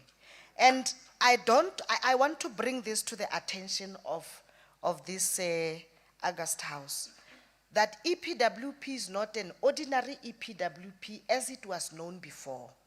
We are in a developmental state, so we must be developmental in all our approaches. So this particular current crop of EPWP, when they leave that particular program, they will be living with accredited qualifications that will enable them to make sure that they further assist us to create job opportunities and other issues that are a challenge in the province. We believe that together we can do more. The EPWP continues to be a program that offers numerous benefits and opportunities for women within the province. Some of those opportunities include income relief, providing opportunities for learning, a minimum wage to help support themselves and their families, as well as promote skills development by offering training programs that enhances their prospect of employability or even employ. As women, we are known to be money-savvy beings, and we believe that by empowering you, we are also empowering the whole community. The infrastructure project that we implement as a department also improve access for women, youth, and people with disability to essential and basic services. Enhanced infrastructure projects such as roads, bridges, and transportation systems can improve women's access to job market, employment opportunities, economic resources, thus enabling them to fully participate in the economy. The other reality that we cannot run away or shy away from is that our country is faced with a strange and disturbing phenomenon of unprecedented levels of violence against women and children, including femicide. Now,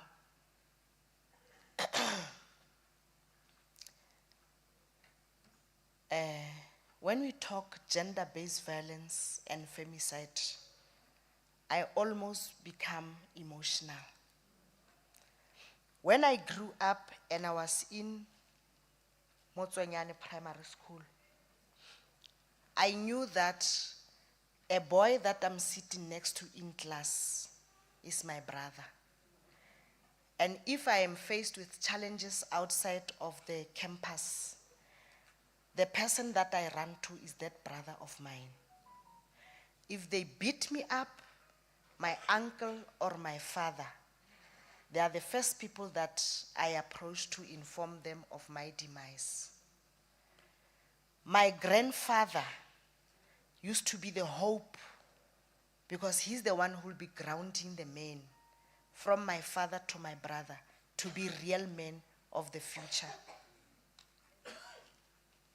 Currently, a baby of 2 months, a nappy is taken off by the grandfather. And when a mother comes in and finds that, ba ibitsa sephiri sa legae. Women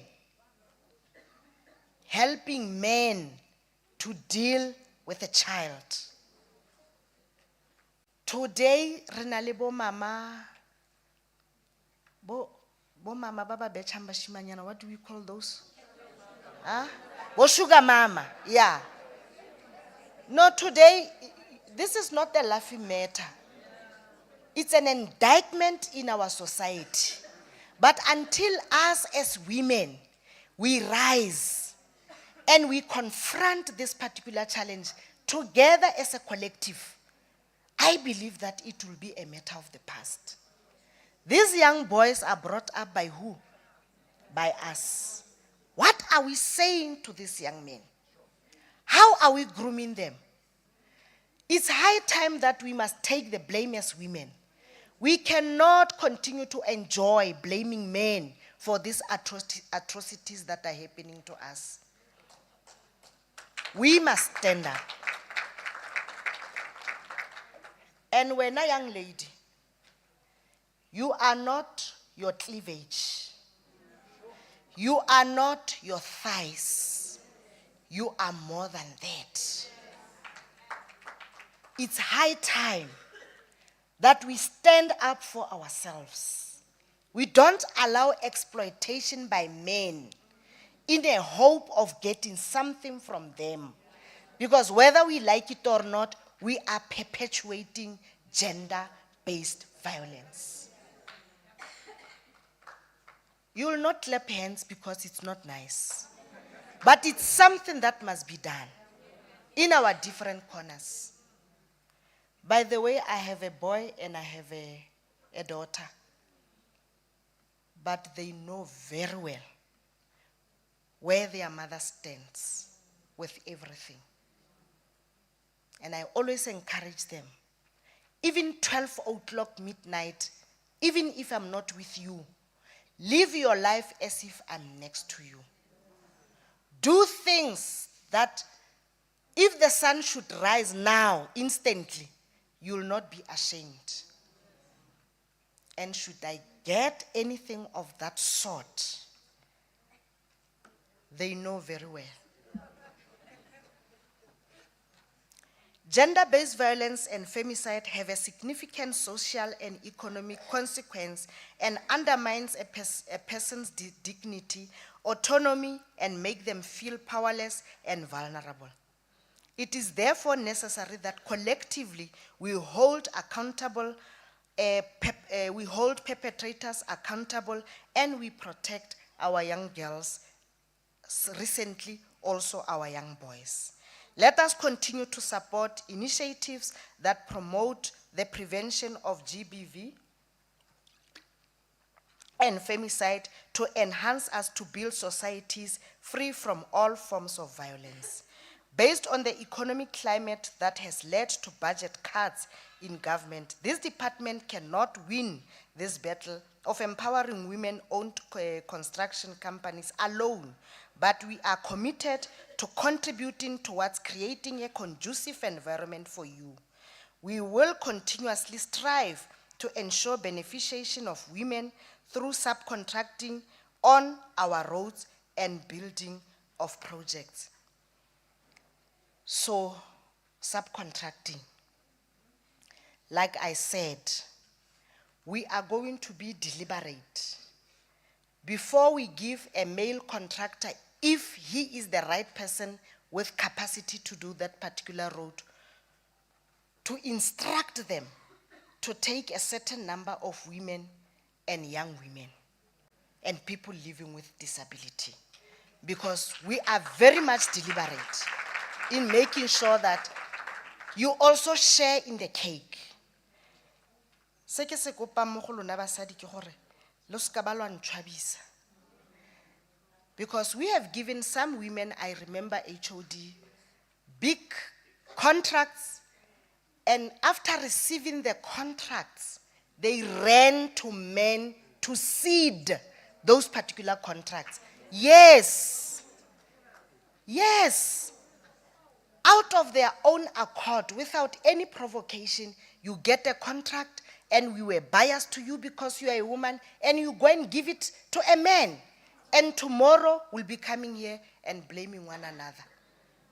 And when they do that, this time around, it will be, I will have to make sure that we name and shame them so that it is known. So,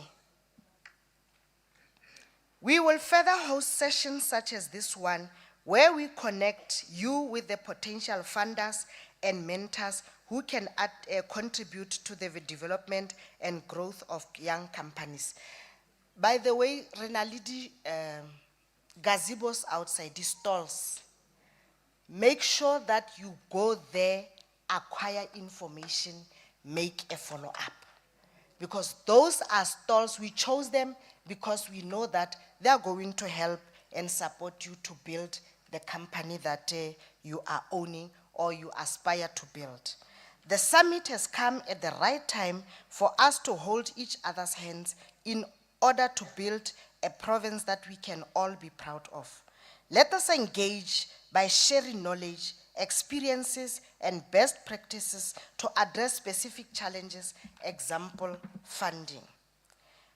Let us use this opportunity to network, collaborate, build relationships to towards sustainable livelihood. Ha ke ya ko bofelong, ke re,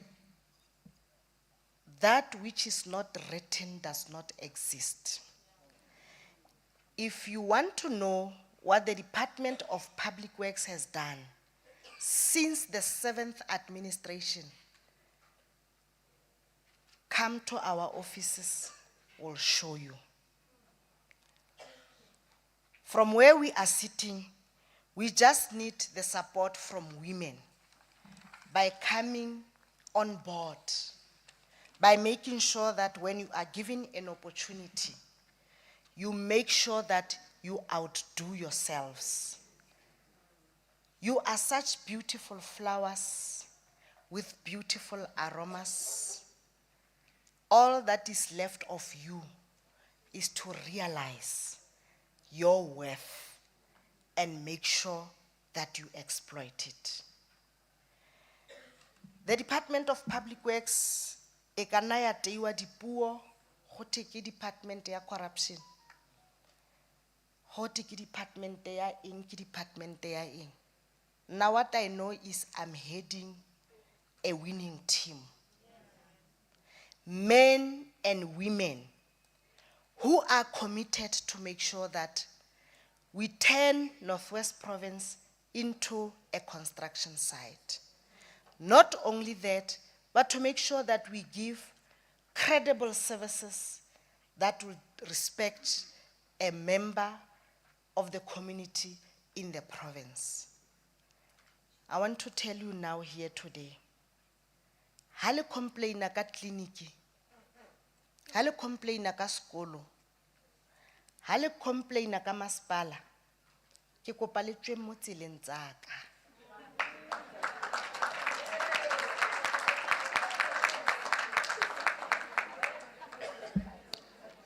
Hale complain ba gaetsho ka other amenities, stay away from my properties. Ale itse gore mollo ke sisinyi ke seji. Yaanong ke a le kopa, a re complaineng ka kliniki, re complaine ka skolo, re ska ba ra fisa skonte re ba gaetsho. I believe that the department has been allowing this thing unabated for a very long time. If you ban that property, I am going to open a case against you of destroying, yes, of destroying a state property. Because we are spending a lot of rents and cents on building the roads. After they are built, people come and they do as they think they please. La utlwa ke re ke property yaka.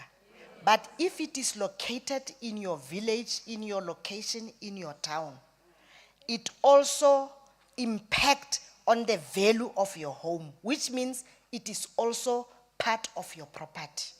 All that I'm asking for is that are making sure re na deliberate to take care of the little that we have as we continue to make sure that we build more from the little that we have. I hope that from this particular summit, next year's summit, re tla be re re, this is where we were ka August 2025. Now, August 2026, this is where we are. Individually and collectively. As for my employees, bone shem, now I'm proud bagaetsho. I know that sometimes I'm difficult and sometimes I can come very strong. Sometimes I know that it's like I'm impossible to please, I know. But I'm so happy to be serving with a team that is willing to make sure that we move and we shift and at least things get done on time. I just want to appreciate you today from the head of the department. Bagaetsho, la mona e tshodi o bua monate yang ka nna shem. hana boroko. Ha e ka re 12 o'clock, ke be ke gopola gore tsela ya ko Dithakong e santse e le tlhoba boroko, ke tsoga there and there, ke mo tsosa there and there. HOD ke batla o mphe progress report. And ha ke batle excuse, ha ke batle apology. Yes. And I know that after I give him some pressure, we isa pressure somewhere. But ha ise ke utlwe gote go na le strike, babereki ba ipelaetsa gore o ka re mo yanong re tshwere makgwakgwa. It is because we understand that we have to make sure that we give credible service to the members of the community. Ba re ba ratang, ba re ba tlotlang. Skala re etsa tse ba di buang ka lona, HOD, le lona, my chief directors, and also the support staff, also from my office. They always back at the moving car. I encourage you to continue. Now you must run. You must no longer walk, you must now run. Are direng sure gore this particular summit, ha re tswa mo go yone, you have taken with yourself something that you are going to build on it. Thank you very much.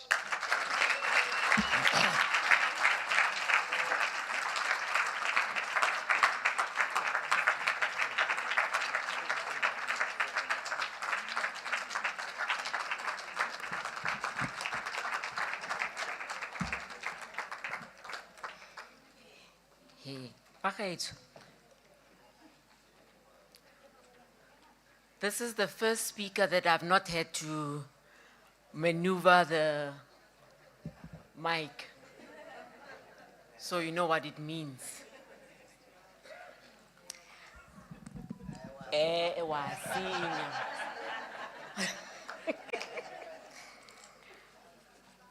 I do not want to spoil the beautiful words from our Elizabeth. Elizabeth, colleagues. Our own Elizabeth.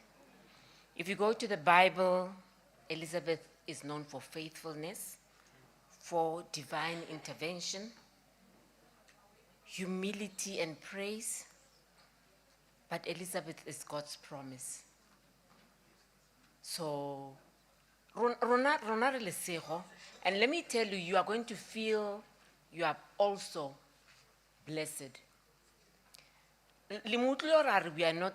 She wakes up. She wakes the HOD up at 12. It means at 1 o'clock we must also wake up, 1 a.m. And then we must wake the others up at 2 a.m. so that by 5 a.m. we're already on the road. She means business, but we appreciate it because remember I said when I started, she will tell you, thank you very much. And our MEC, she said to us, "Hal eat and base your professional talent." Asseblief. Because you are not going to come and make noise, only a construction mafia, and make noise. You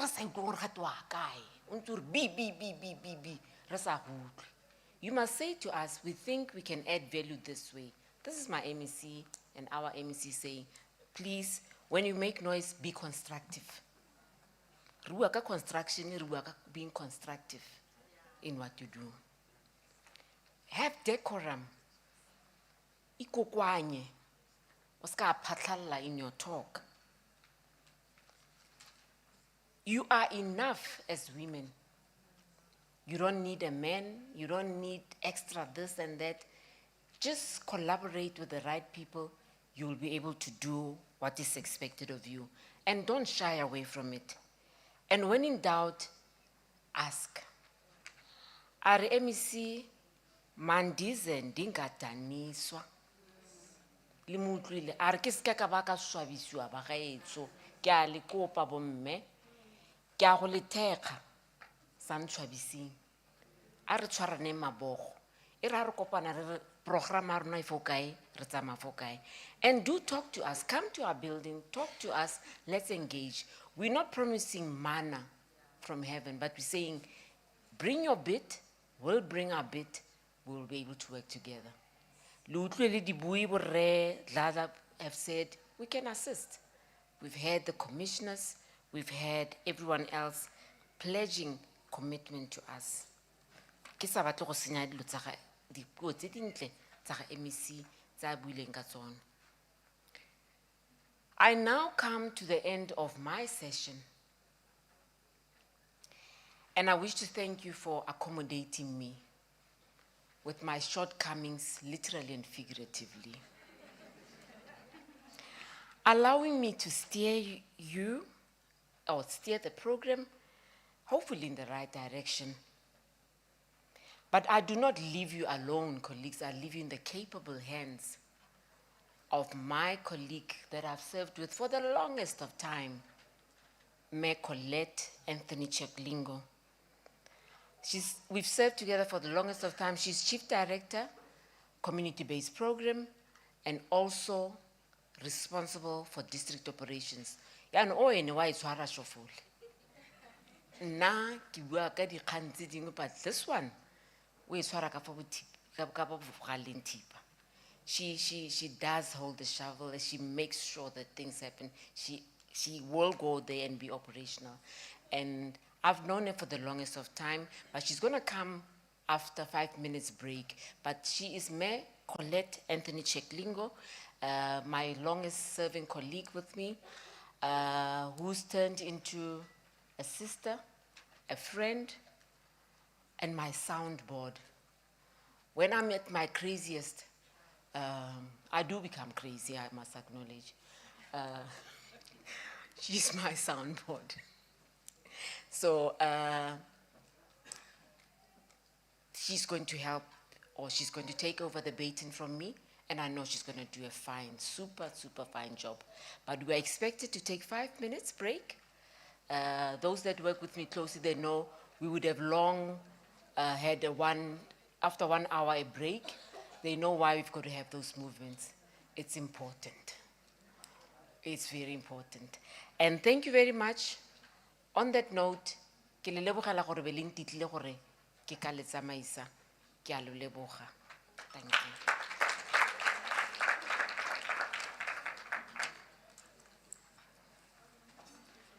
5 minutes break, leg stretch, le ikotloleng.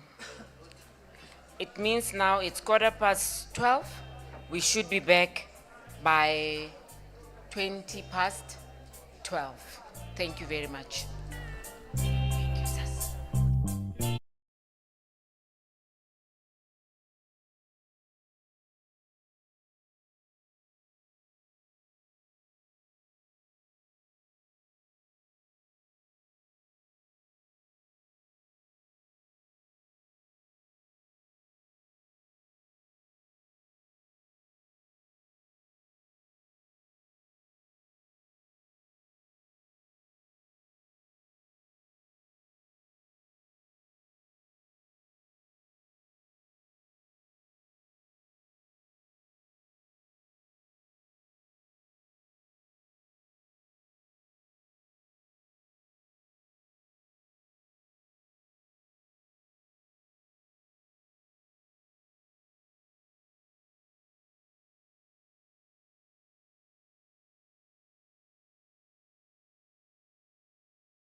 Yeah, a little bit, please.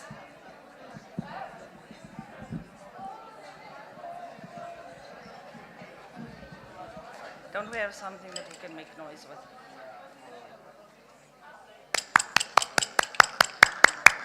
Good afternoon, Queens. Queens, please come and have a seat.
Worship, he's not in his seat right now, but he's here, protocol observed.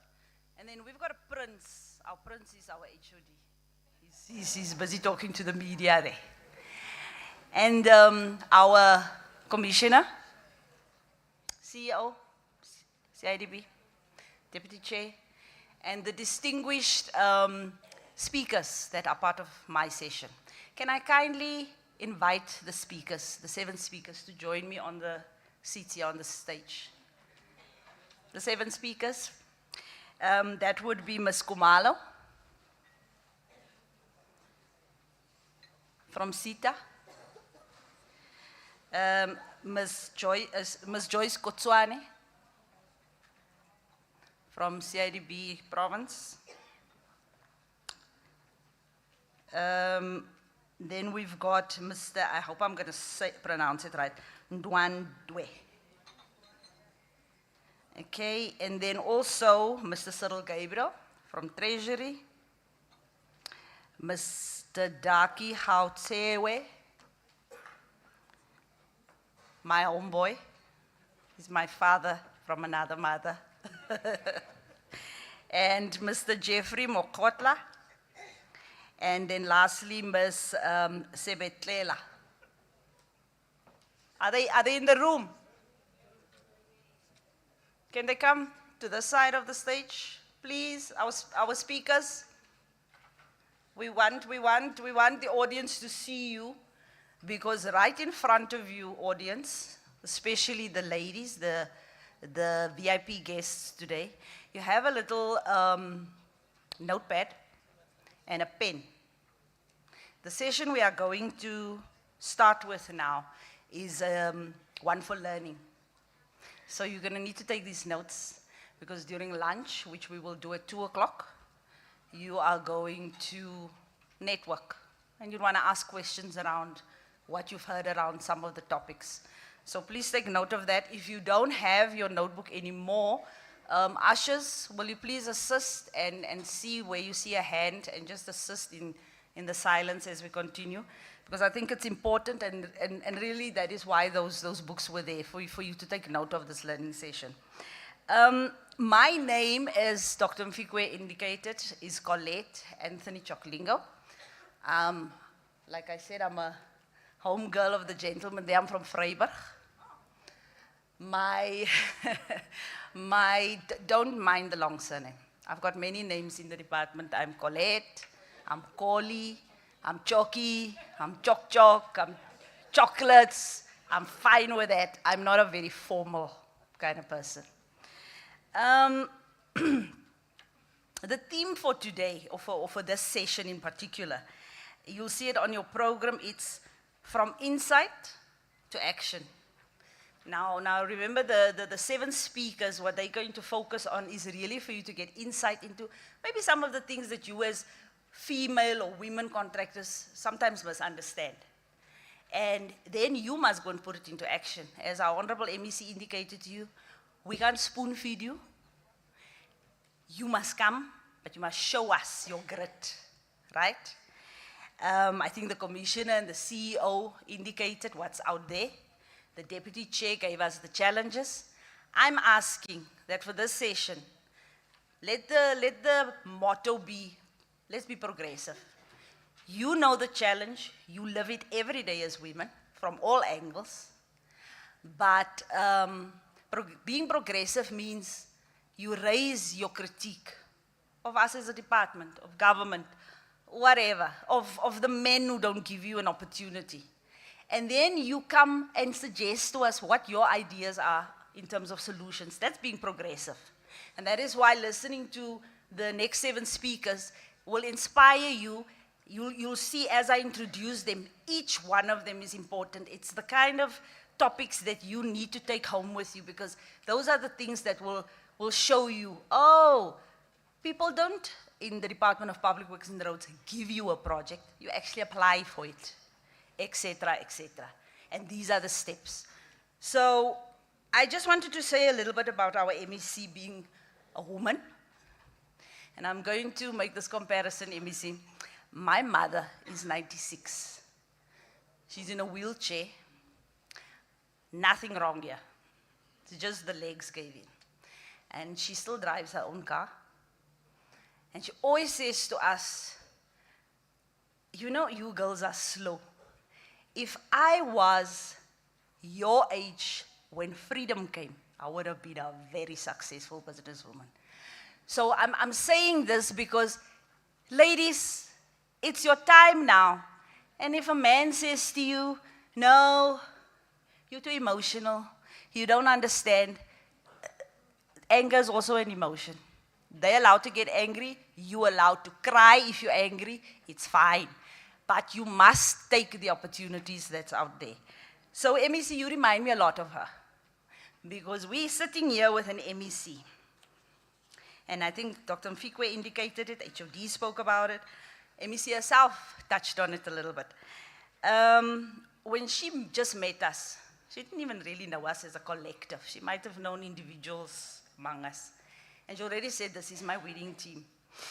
And I was pinching myself saying, oh, please, we mustn't disappoint her. Because she put all this trust in us. And, you know, she reprimands, as Dr. Mfikwe also highlighted, but with love. And that's how I see my mother. Very afraid of her, but she's my idol. MEC appreciates action, but she unappreciates ill behavior. And then I think she illustrated it early on when she spoke about, don't come to our gates and make a noise. Don't burn the little we have. But she supports us, very much so. So isn't that the description of a mother? And hence I call you the Queen Mother. Our HOD also, as the administrative head, many criticize him. I don't know, maybe because he's naughty, he likes to talk a lot. And then he makes us angry. But he's the kind of man that supports women without fail. He raised a daughter, successful daughter. And he's a husband to a successful academic. So that should tell you that he is supportive of women empowerment. So believe when he says that he's going to open these doors of opportunity to women. I am responsible for community-based program, which is commonly known as EPWP, where job creation happens, but also through contractor development. So we must develop contractors as a pool of contractors for the Northwest, so that you can become the employers, as MEC had said. Because we are the province with the highest number of youth unemployment. It's bad, and we are a very big province. But because we're rural, nobody wants to really come and invest here, but there's creativity that you can bring to those rural areas and create those jobs. And we need you to help us do that.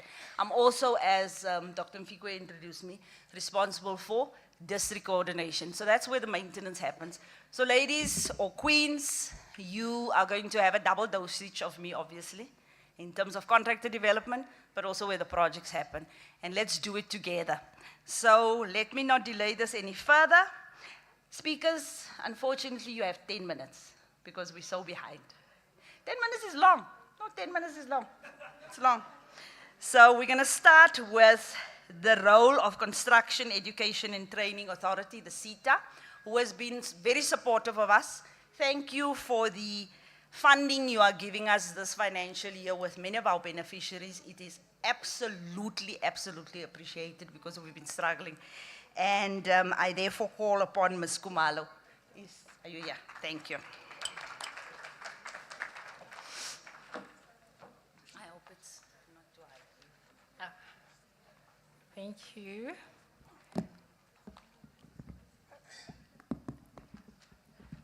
Good afternoon, ladies and gentlemen. The MECs, the executive mayor, the HOD of the department, the CEO of the CIDB, other speakers, program directors, as well as our distinguished guests, good afternoon. Hi, imbogodo zasholo phansi. Good afternoon. Wathinta abafazi? Wathinta abafazi? Thank you very much. As indicated, I am Numisa Kumalo from the construction CETA. I have been given a very simple task in my 10 minutes to talk to the role of the construction CETA. And we can say the role of the construction CETA in women-owned construction businesses. So we're speaking under the topic, Shaping the Future of Women in Construction. So from an agenda perspective or an outline of the presentation, I'm going to be talking to what the CETA does, and that is talking to the role of the CETA and how the CETA does what it is mandated to do. And of course, we'll talk to the legislative role of the CETA, as well as what opportunities are there from a financing perspective, and align that to the national skills development strategy outcomes that the CETA has to deliver on. You know, the Bible tells a whole lot of stories of whenever there is going to be a change in direction. That change is usually spearheaded by women. When God was about to introduce the first covenant, there was a call that was made to say, let's kill all the male children. And a woman said, not my child. The mother of Moses, with her daughter, said, not this one. And on the other side, they took Moses, put him in a basket. And Pharaoh's daughter on the other side caught that child. And he was raised and became a leader, shaped by a woman. There are many anecdotal stories like that. Now let's come to the role of the construction CETA. The construction CETA is one of the 21 sector education and training authorities charged with a mandate to skill the construction sector. And the construction CETA is operating within these 5 subsectors. You have your building construction, You have professionals in the built environment, and that's when we talk about professionalizing the built environment, professionalizing the construction space so that we don't have every Tom and Dick putting a bucket together and calling themselves a construction professional. And we have materials manufacturing, those that would manufacture tiles, any other material that is being manufactured and used in the construction sector. And you also have your electrical construction and of course, roads, infrastructure, building and maintenance, as well as building construction in general. And the Department of Public Works become a key role player in the work that the SETA is doing, because we work within the space of, that is headed by the MEC here in the Northwest Province. As we move to the next slide, now the SETA is positioned between what we call the supply and the demand. Now, our responsibility is skilling the nation as SETAs in general and skilling the workers in the construction sector in particular for the construction SETA.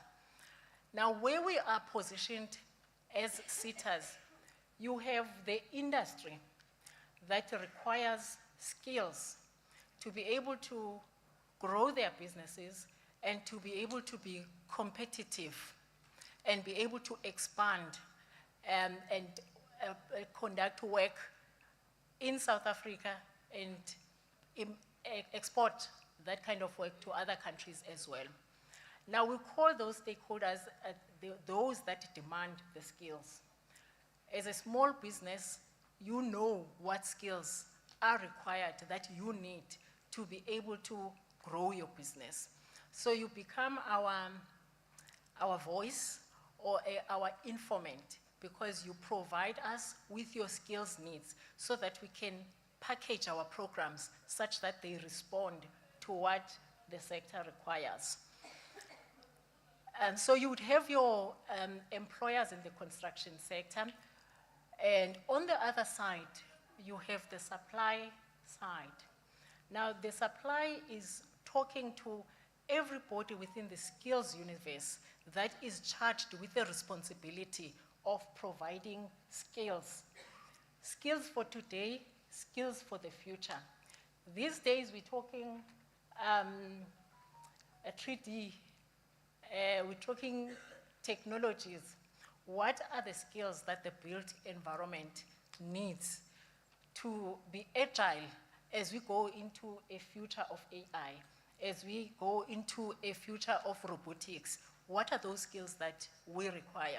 It is not the construction sector that is going to know what those skills are. It is business. It is you that is going to say, these are the skills that we require.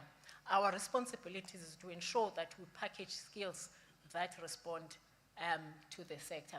Now you have universities, you have TVET colleges, you have CET colleges, you also have private training providers that are also role players within this particular space. Now our role is to then bring these two sides together, your demand side and your supply side, such that there is no mismatch between what is produced by the institutions of learning and what is required by the industry.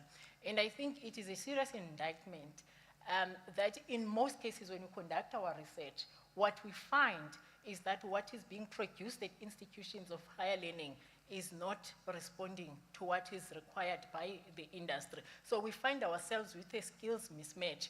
There are job opportunities that are out there, but there are no people that have the requisite skills, because our curriculum is still talking to manual labor. When you get to the company, there is machines that are being used to do the work, and people don't have those skills to actually respond to that. Now, if we go to the next slide,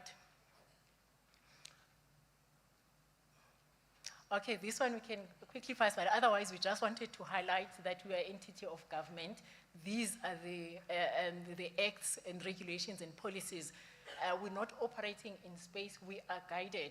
And in most cases, we are not as agile as you want us to be, because we have a responsibility to balance our provision with the requirements of the law. Sometimes as industry, as businesses, you want things to happen very quickly. We have a responsibility to balance what is required, what is needed, the services that we are providing within the confines of the regulations, the laws that guide us.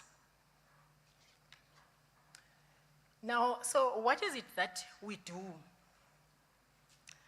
We develop the skills of the construction workforce so that we can improve productivity, so that we can have competitive businesses and also provide for opportunities for self-employment.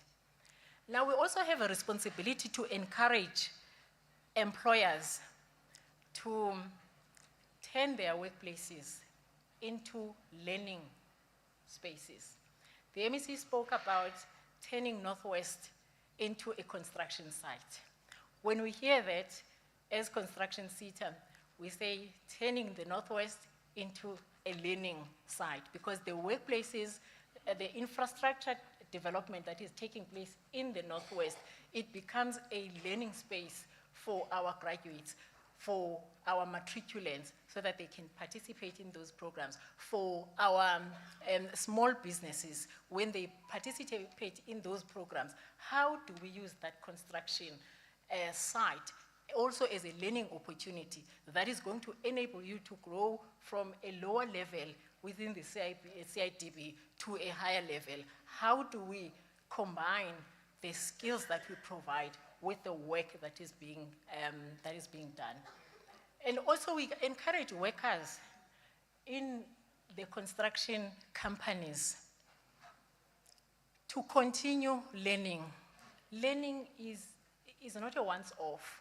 It's a lifelong requirement, because you progress, the more you learn, the more you progress in life. So this is a platform that the MEC has provided in the Northwest, and the program director is saying, take your notebook. This is an opportunity to learn. So what we are saying as construction SETA is let employers turn those, their workplaces into learning sites, and encourage learners to say we are living in an agile world, in a world that is always changing, and it requires an upgrade in our skills, and of course to improve the employment prospects of people that are previously disadvantaged.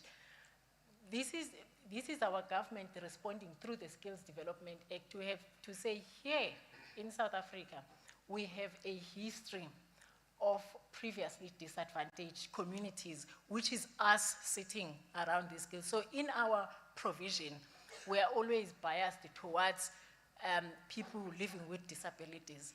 We are biased towards women. We are biased towards youth and Black people in general. And also we are charged with the responsibility to provide quality learning at the workplace. Now, the responsibility to provide quality learning is not just for the SETA, is not just for the university. Every body that is involved in skills development has a responsibility to ensure that there is quality learning. If you have a service provider that is accredited by the SETA, conducting training in your organization, you have a responsibility to demand quality. We had a project with DERCO, a couple of years. I was at the public service SETA at the time. It was the security guards who were in that particular program that said to the SETA, after a week of training, they said the quality of this learning material of this provider that you have provided, it's not talking to what is happening. We are not going to continue with this kind of training. We had to intervene and come up with a solution to deal with that. But who was responsible for holding that service provider accountable? The very beneficiaries of the program. So all of us have a role to play in ensuring that we jealously guard the qualifications and also the quality of the learning that is taking place. So how do we provide these skills? First, of course, we have a responsibility to establish learning programs. And when we're talking learning programs, it's your learnerships, your internships, your bursaries, your work integrated learning, your artisan development programs. So our responsibility is to develop those learning programs to be accessed by the communities that we serve. And also we have a responsibility which is very known when you talk SETA, or SETAs in general, people think grants. That's what we are known for. Indeed, it is true. We have a responsibility to allocate grants, and I'm going to talk about that in the next slides. And also, we have a responsibility to obviously monitor education and training. And we also have a responsibility to then identify workplaces, because the core of our qualifications that are developed by the SETA, you have 30% classroom training. The rest of the learning has to happen in the context of the workplace. And of course, we deliver this through partnerships. Without viable, responsive, alive partnerships, the SETA would not be able to deliver that. As has been indicated, we are in partnership with the Department of Public Works and Roads in the Northwest. We provide funding for various programs, but we also provide funding to the Office of the Premier. Currently, we have over 2,000 allocations for the 2024-25 financial year programs that are currently running in the Northwest through the Office of the Premier, through the Department of Public Works, and other small companies within the Northwest. The only challenge that we have very few number of accredited training providers within the Northwest province, and that is one of the agenda drives that we have within the construction sector, to say, let's not get training providers from Gauteng to come and deliver training in the Northwest. The Northwest people must be capacitated to be able to deliver training within their province. And of course, I wanted to say the last point there, we are part of the skills development forum within the province, so that when the province is discussing human resource skills development, we are part of that discussion, and collectively we can work together. Now, quickly, as I run through how the SETA is funded, you would know that it is the employers in the construction sector that are funding the work of the SETA. So the grants that you are accessing, it is coming from the construction sector. They pay 1% of their annual payroll to the SARS, and it's collected in that way, and 80% of it comes to us, 20% goes to the National Skills Fund, and the 80% that comes to us, 20% of it we give back to those employers that had made it possible for us to have this fund. And how do we give it back to them? They submit a workplace skills plan. That workplace skills plan is what tells us what are the skills needs of that particular company, what are the job opportunities that company is going to have in the next 2 or 3 years, and then they get their 20%. And then, of course, the rest of the funds, they go towards funding what we call discretionary grant funding. It's funds that are given at the discretion of the SETA, and all entities, small business in particular, have an opportunity to apply to upskill themselves. So if you're a small business owner in the construction sector, you can apply for a bursary fund from the SETA. We do have an executive development program for women in construction and men in construction. And Madame Portia is a recipient of that executive development program with an international leg. We were with her. We were with her in China, in Shenzhen, we were in Hong Kong, we were in Dubai together through that executive development program. And I don't know, it takes we don't have enough people participating. We have to advertise 2 or 3 times before we can actually get the, you know, the relevant people to participate in that program. So that's an opportunity that is available for you. As you move on.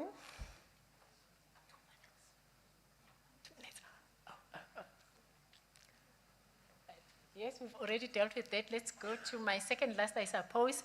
Oh, yes. I said I would close off with the outcomes. This is just to narrow down what I have said, to say in particular, what is it that we fund. The first outcome there, it's mainly the research that we have to do so that our programs are responsive to the needs of the sector. Then the second outcome is when we now take the students from the universities and as well as the TVET colleges and put them in the workplace so that they can gain that particular experience.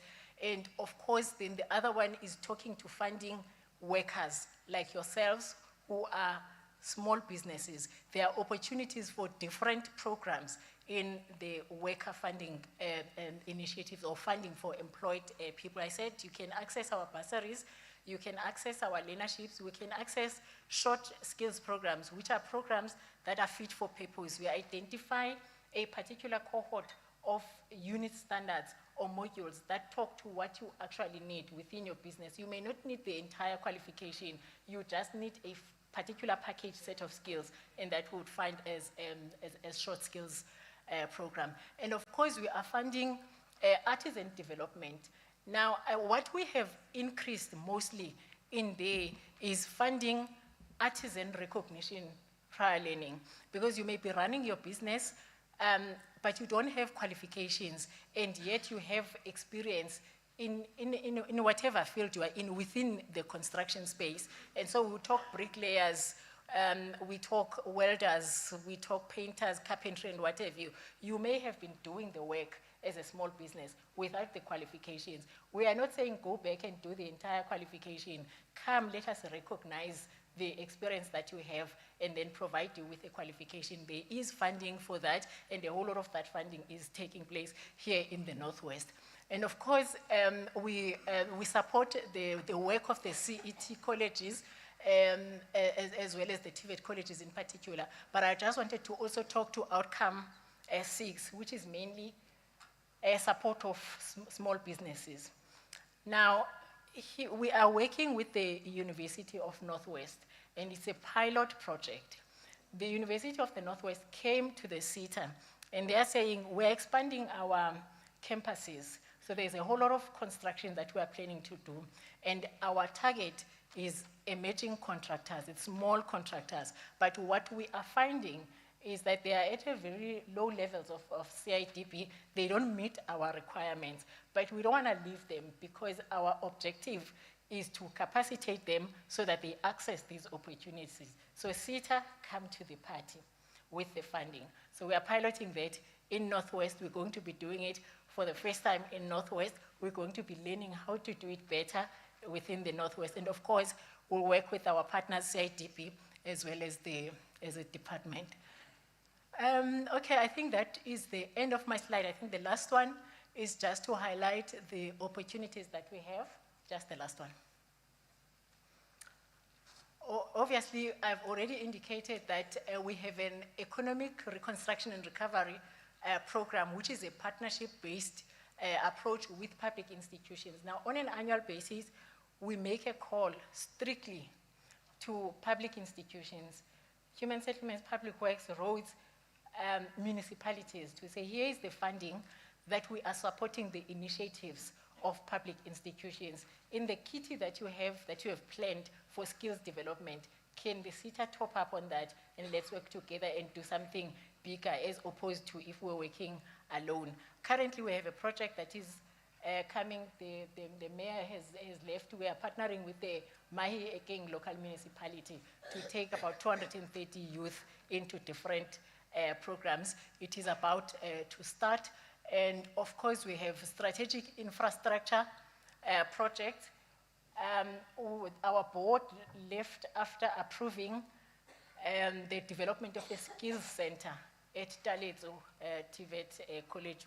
We are intending to build a Smart Skills Center and in partnership with the Taletso TVET colleagues in the Northwest. And of course, we never leave our unions, trade unions and federations. There is funding that is specifically geared towards the trade unions and federations. And of course, I've spoken to the executive and postgraduate programs within international leg. Thank you very much, ladies and gentlemen.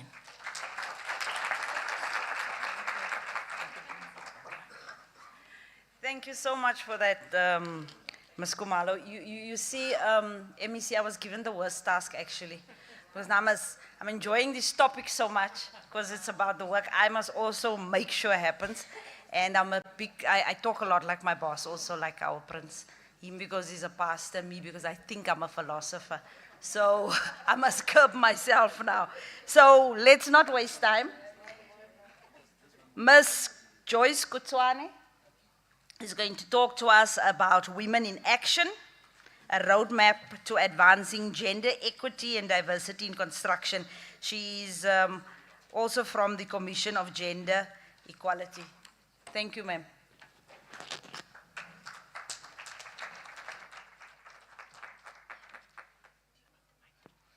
Halala bo mme halala. Halala bo mama halala. Halala basadi halala. Thank you, Program Director. Greetings to the MEC for Public Works, Mayor Mugua, MEC, Melung Kupani, Chief Directors who are here with us today. Let me take this opportunity also to greet my Commissioner, Commissioner Molalo. Colleagues, Commissioner Molalo is newly appointed as a commissioner in the Northwest Province. There's a saying that a new broom sweeps clean. As a Northwest Province, I'm pleading with you, I'm asking you, I'm requesting you, let us fully use her to her best of her potential. Let me just say, all protocol observed.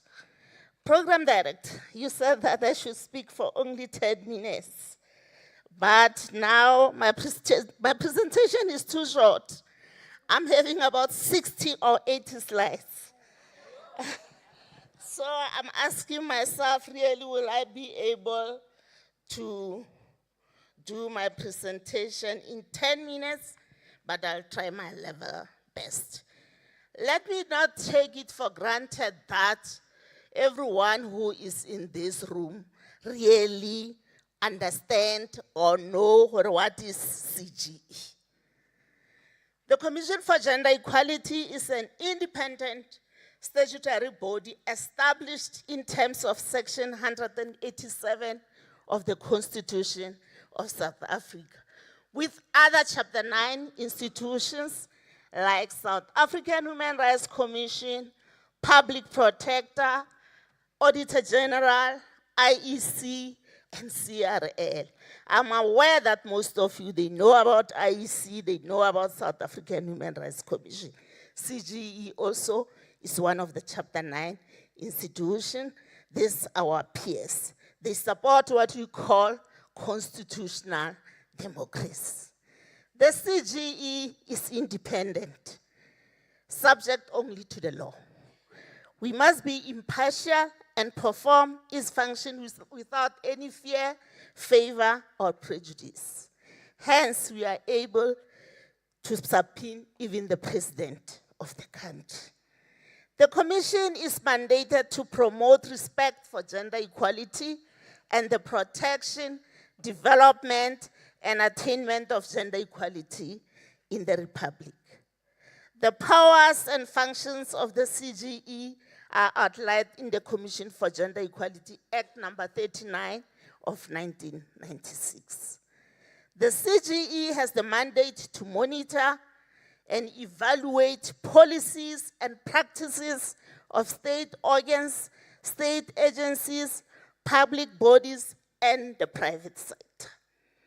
The CGE must investigate, research, educate, lobby, and advise to promote gender equality and the rights of women, to prepare and submit reports to Parliament.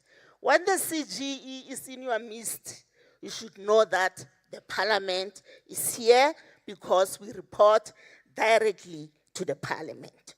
Women in construction, with all the challenges that we have said today, if truly you are discriminated because of gender, feel free to lodge your complaint with the Commission for Gender Equality in the Northwest Province. We will assist as much as we can. There are key issues that our researchers in the CGE have identified. The Commission for Gender Equality in South Africa has been actively involved in addressing gender equity and diversity within the construction industry. There's a need for greater representation of women in the sector, particularly in leadership roles.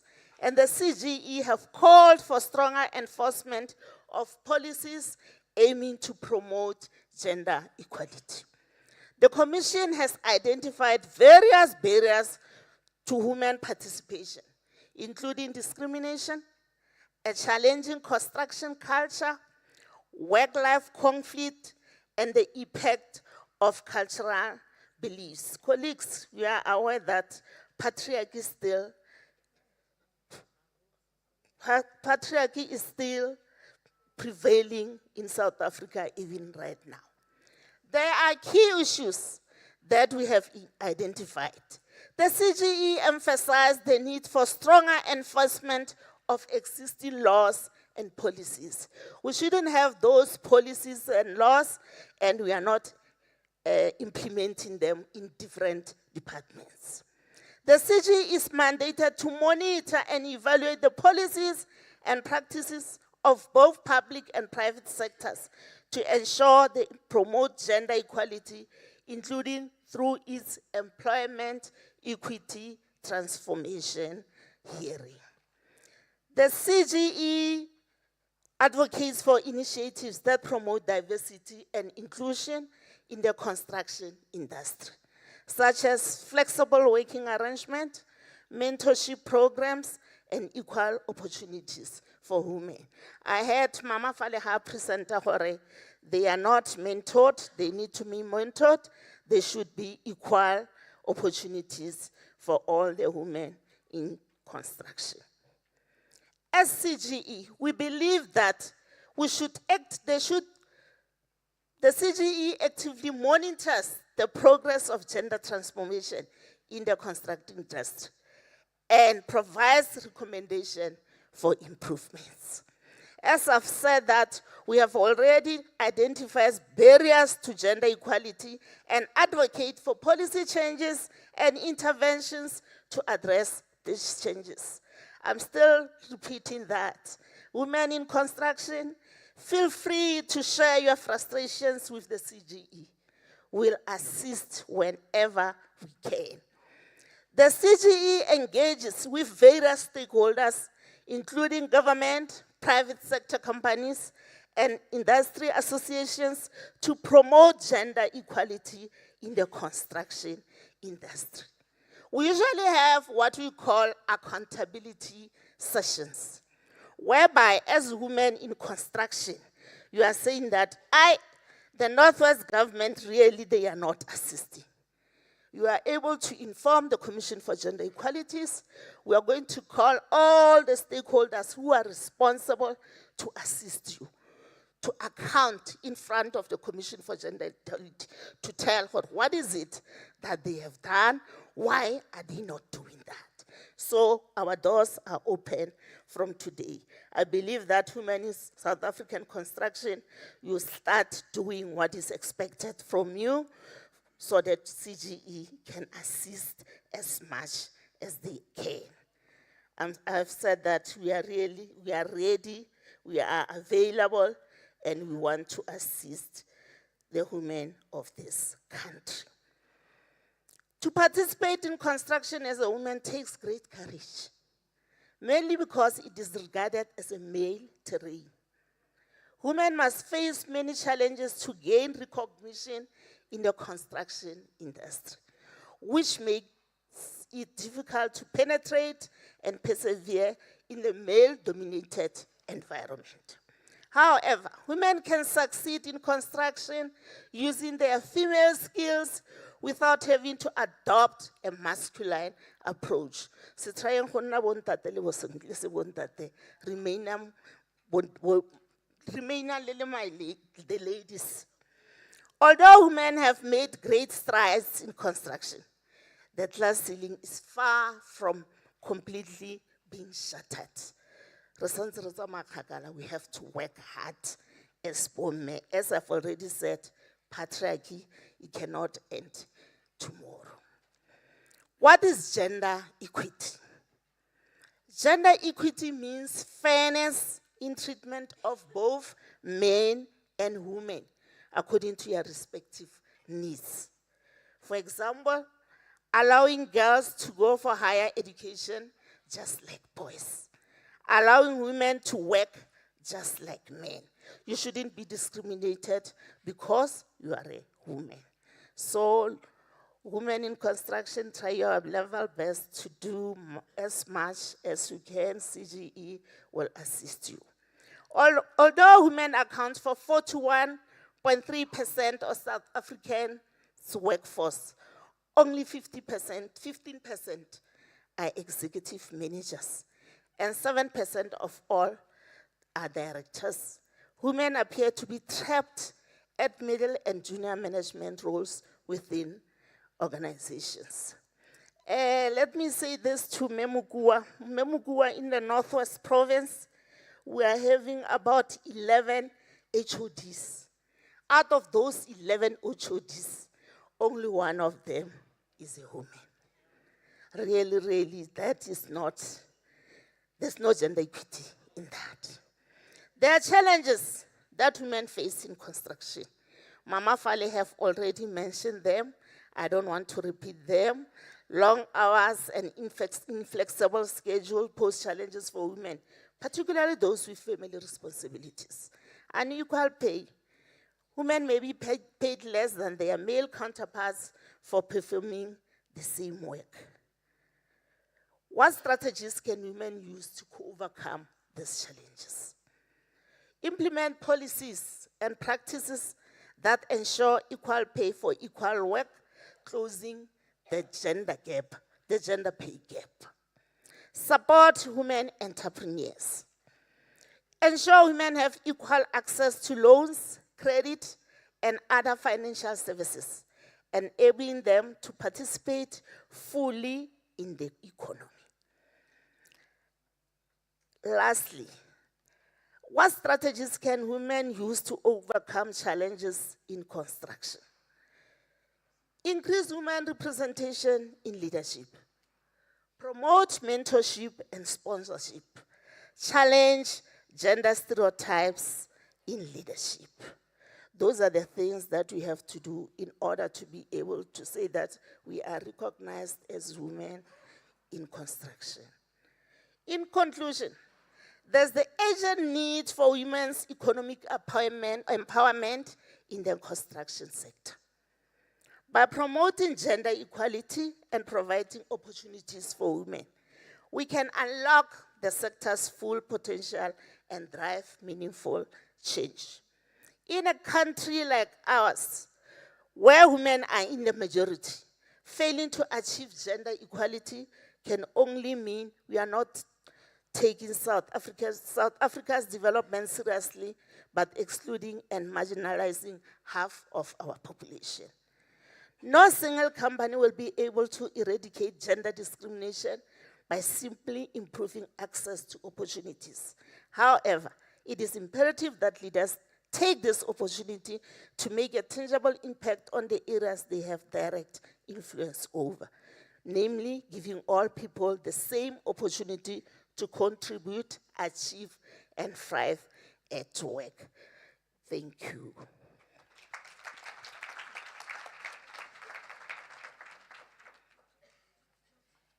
You did very well, Mrs. Joyce, very well. You actually beat the first speaker in time, so you did very well. Okay, thank you.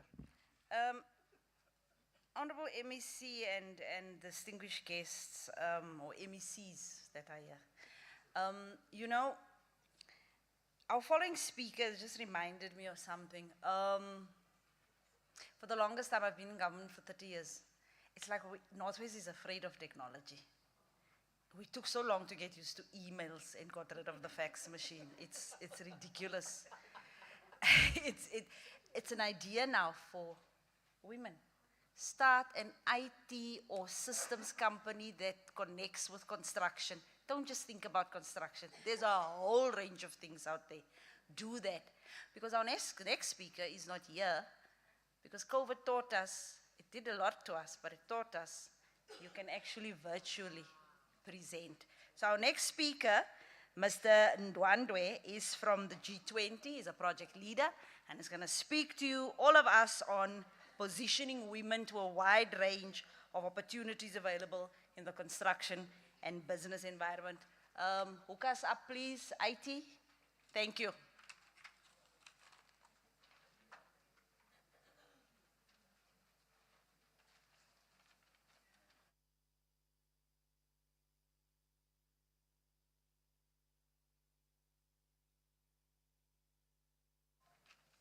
It's not IT's fault, it's the speaker's fault. He's not available yet.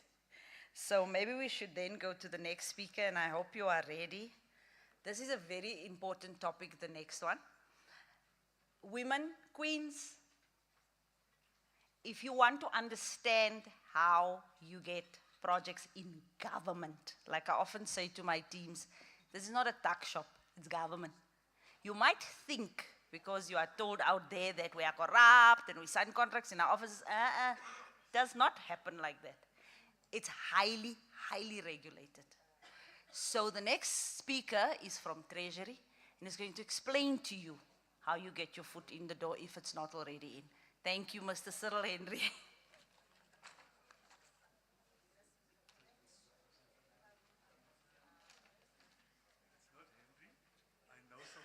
Oh, Cyril Gabriel, my father's name, my apologies. It's fine.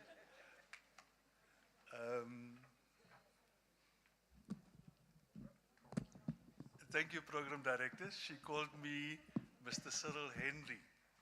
And I remember way back when I came to the province, I met up with Cyril again because we schooled together in the 1980s. Hey, that's a long time ago, eh? I'm not giving my age away, no? But we schooled together in the 1980s at a university called Bush College at the time, the Western Cape University, yes. So, yeah, I do know Cyril. Good afternoon, MECs. The Honorable Mayor has left us, it seems. He's coming back. Okay. Commissioner Mulalo, Regansi HOD of Public Works. We met not 19s. We met around 2007, 2008, the first time. So we have a long relationship over the years. All the distinguished guests that are here, ladies and gentlemen, and all protocol observed.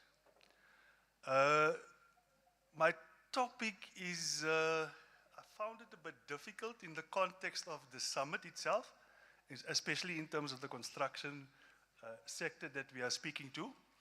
But I think there is the relevance of it in relation to the economic transformation that we want to see within the province, especially in terms of the designated groups within the province.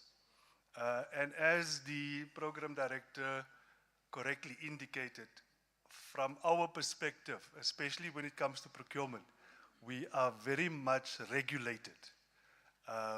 And that's why it becomes important to understand the context of why we're putting up this enterprises database, so that you can have a better understanding in relation to the central supplier database that is regulated for you to register on to get procurement business through government.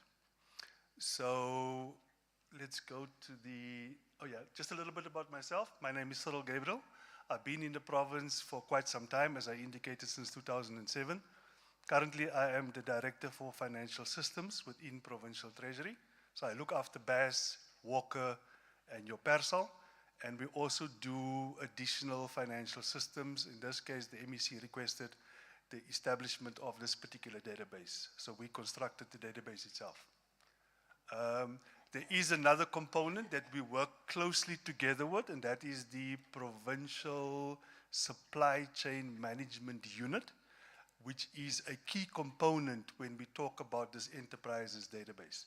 So there's two elements to it. I said, from the business perspective, it will be your provincial supply chain management, and from the technology point of view, we will play a key and critical role in terms of that. Specifically, in the way that the MEC envisages this database to provide us with information and a profile across the province. So as an outline, I sort of just thought, let me bring context, then intent, and let's talk about the key objectives. Then I'll talk about how do we access the database, and then I will give a brief walkthrough of what is contained in the database. I'm not going to do a demonstration. I found that doing demonstrations in a space like this, the technology is going to fail us. That's Murphy's Law. So if we can go to the context. I think the key and critical thing, we had a presentation last year from Statistics South Africa. And in that presentation, one of the key highlights that emerged was the high unemployment rate within the Northwest Province. And additional to that is also the deep economic challenges of the province because of the nature of the province itself, with your rural communities and the fact that the economy is centered in pockets within the province. So that in itself creates the urgency for us to now look at bold and innovative interventions to address the challenges that we are seeing within the province. So we need to formulate a strategic response to that, and one of them is actually looking at a database of this particular nature. The database in itself, we know, is not necessarily going to give you procurement value. What we intend with the database is to look at how do we look at our local enterprises, how do we start creating jobs, how do we nurture entrepreneurship, and how do we start uplifting our communities. Because what we want to see from this profile is where is our businesses located and in what sectors of the economy is those businesses operating in.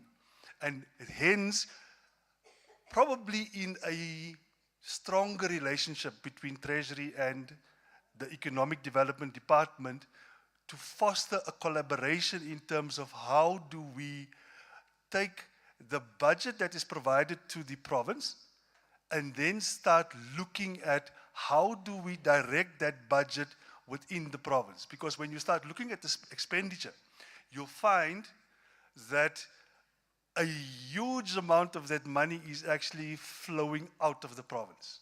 How do we get that money to remain in the province so that we can start looking at some of these interventions that we want to see? Next slide. So, as indicated, this database is not intended, and I want to emphasize this, it's not intended to replace National Treasury's Central Supplier Database. It is still very critical and very important for your businesses to register on the Central Supplier Database. We have the team outside today, and the team is here to assist you in the registration if your business is not registered yet, to assist you to register on the Central Supplier Database. As I said, it's mandatory for any supplier to be registered in order for us to transact with you as a supplier.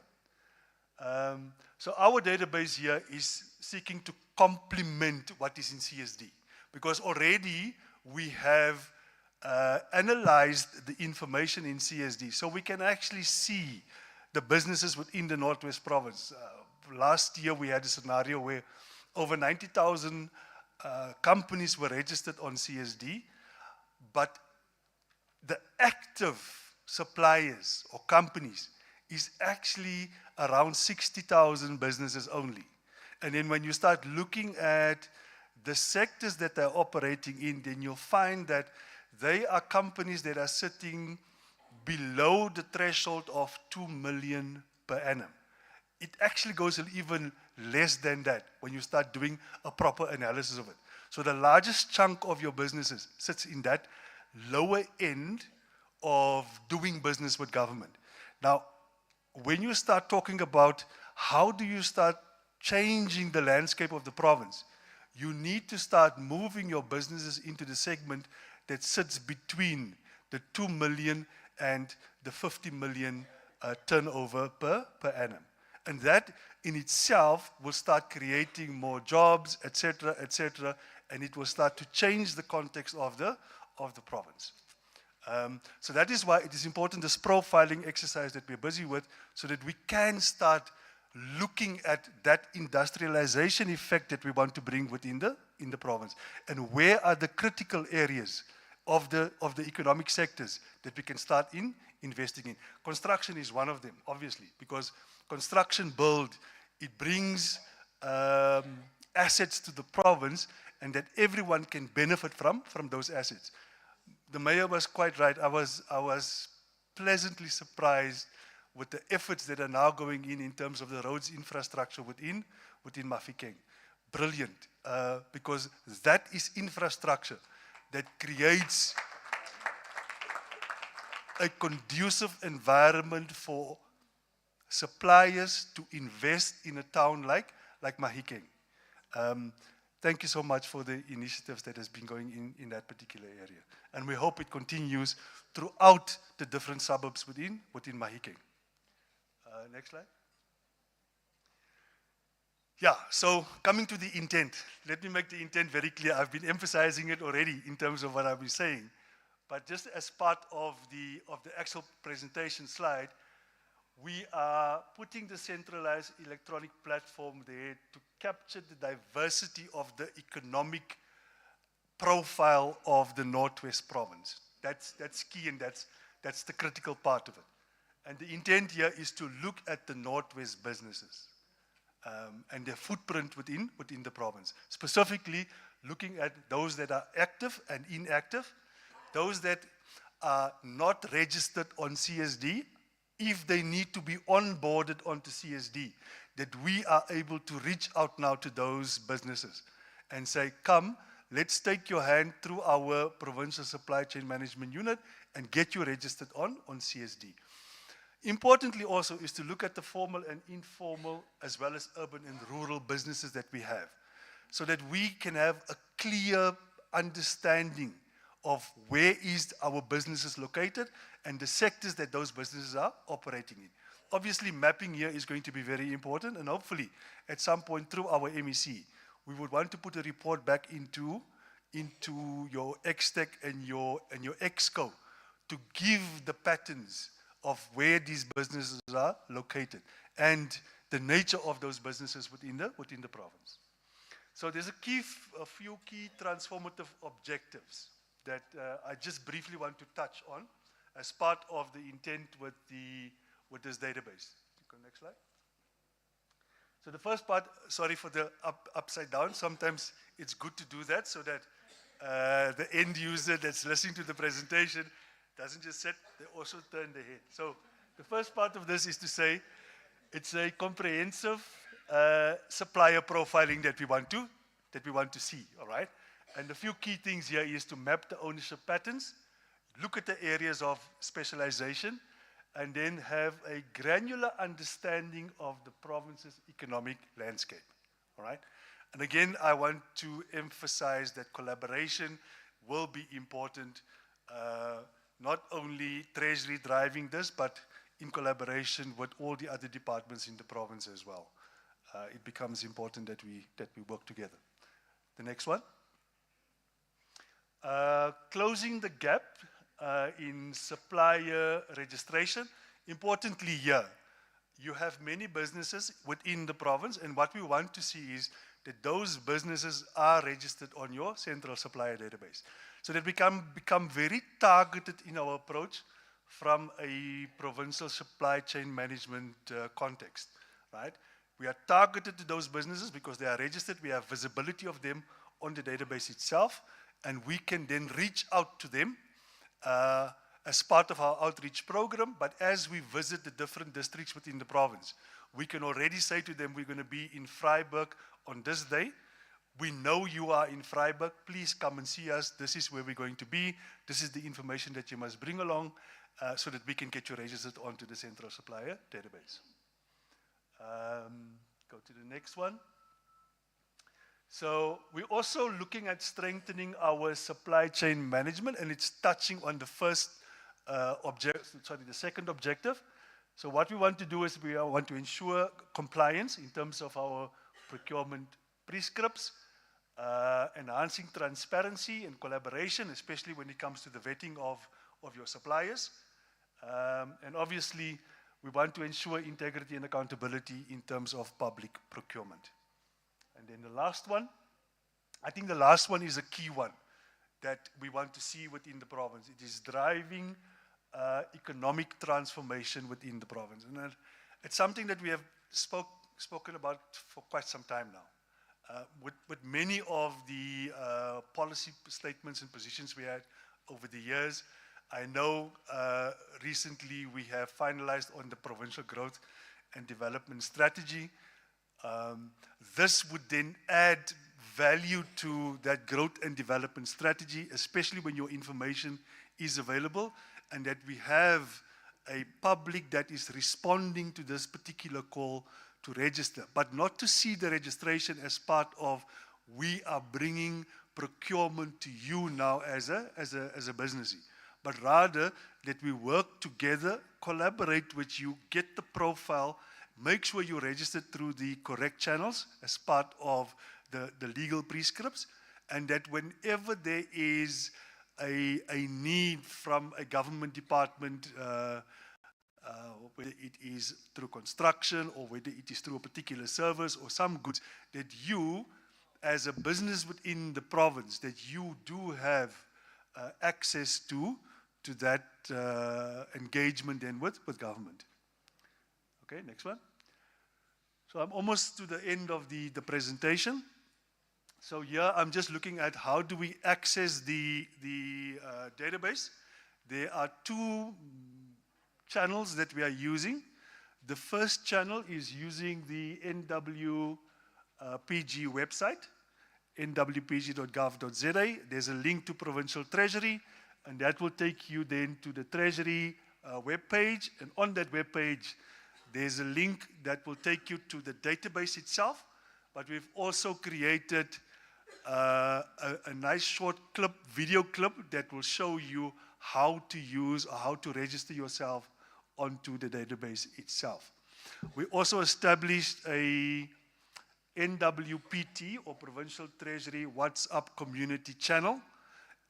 Please go onto the WhatsApp, look for NWPT on WhatsApp, and in that channel you will also find that there's a link that will allow you to access the input form so that you can register your business on this database of ours.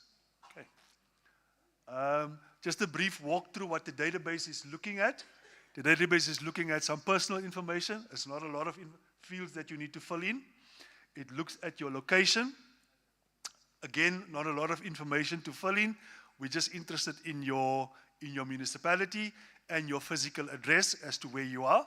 So we're trying to make it as easy as possible for you to make the registration possible, but it allows us to get at least contact information from you so that we can then respond back to you from government's point of view. Then we talk about your business. Again, there's about 4 or 5 questions that we ask, and the key question here is looking at what sector are you operating in, so that we can start profiling the sectors within the economy of the province. And then HDI, HDI is talking about historically disadvantaged individuals. So we're looking at that information as well. Again, not extensive, but what we want to know and understand is your business, what percentage of women ownership is in that particular business, right? In terms of youth, in terms of military veterans, and so on. Especially also black ownership in terms of the business. So that's basic information in terms of the historically disadvantaged individuals, that information. And then lastly, there's just a confirmation that the information that you supplied us is true and correct. And we then give you an automated response back to say that we've received your registration on the database. And then we also indicate to you that if need be, you can contact or we direct you to the Central Supplier Database website where you can register yourself if need be, or alternatively, our team from Provincial Supply Chain Management will come and assist you in terms of the registration of your business on the Central Supplier Database. So lastly, as a conclusion, we encourage you to just register with us, specifically the women businesses that are here today. Please register with us on the database so that we can have visibility from that profile database point of view, although already we can also look at our Central Supplier Database and get you from that Central Supplier Database as well. So we will merge these databases together to get this profile that we're looking for in terms of the province. At this point, I want to say thank you so much, MEC and HOD, for the opportunity to come and present at such an August occasion of the summit in Women's Month. Thank you so much. It's a bit too high for me. Thank you, Mr. Gabriel, Cyril Gabriel. MEC, I must tell you, HOD, I've seen a lot of phones being put to good use this time, taking pictures of the screen, because that's what we want to see. We want to see people go home with this information so they can use it. Our previous speaker, who was supposed to join us virtually, unfortunately fell ill. So our thoughts are with him. I'm sure he's in good hands where he is. Unfortunately, he won't be joining us, at least virtually. So we're going to go to our next presenter. And our next presenter, like I said earlier on, is my homeboy. Now you must look at the topic that he's going to deal with. It's building bridges, how men can champion women's success in construction to drive real change. This person and I can talk for hours on end, because I think in his career, in his business, and his personal life, the journeys he's been on in terms of what he's ventured into, he's reached a stage where he wants to give back. And this is the kind of thing that we want to see. He's a Muruti as well, HOD. So he's going to come and speak for us. Please welcome the National Stakeholder Forum representative, Mr. Daki Haetswetswe. Thank you.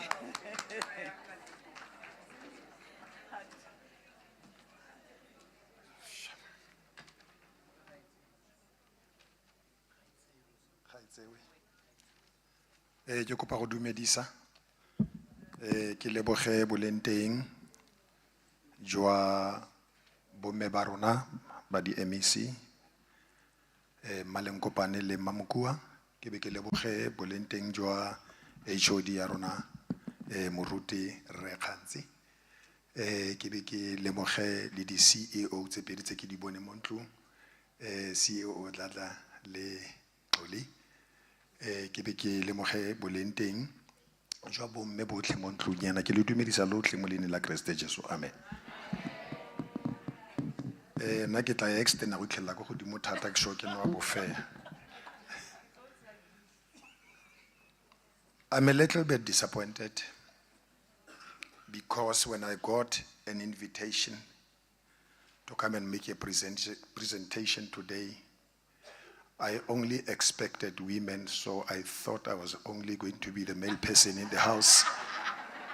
And I had to change my presentation because so many men are present here and I wanted to speak ill of them.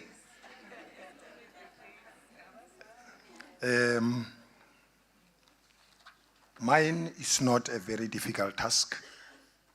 Ke utlwile gompieno re buile English e ntsi man. When I saw on the screen, Re Gabriela kwadile Baie dankie. Dan het ek mos gedink ek kan ook my presentasie in Afrikaans maak. Just to change the atmosphere. Allow me this afternoon to say,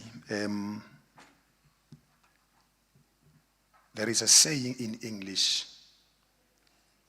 that you should make hay when the sun still shines.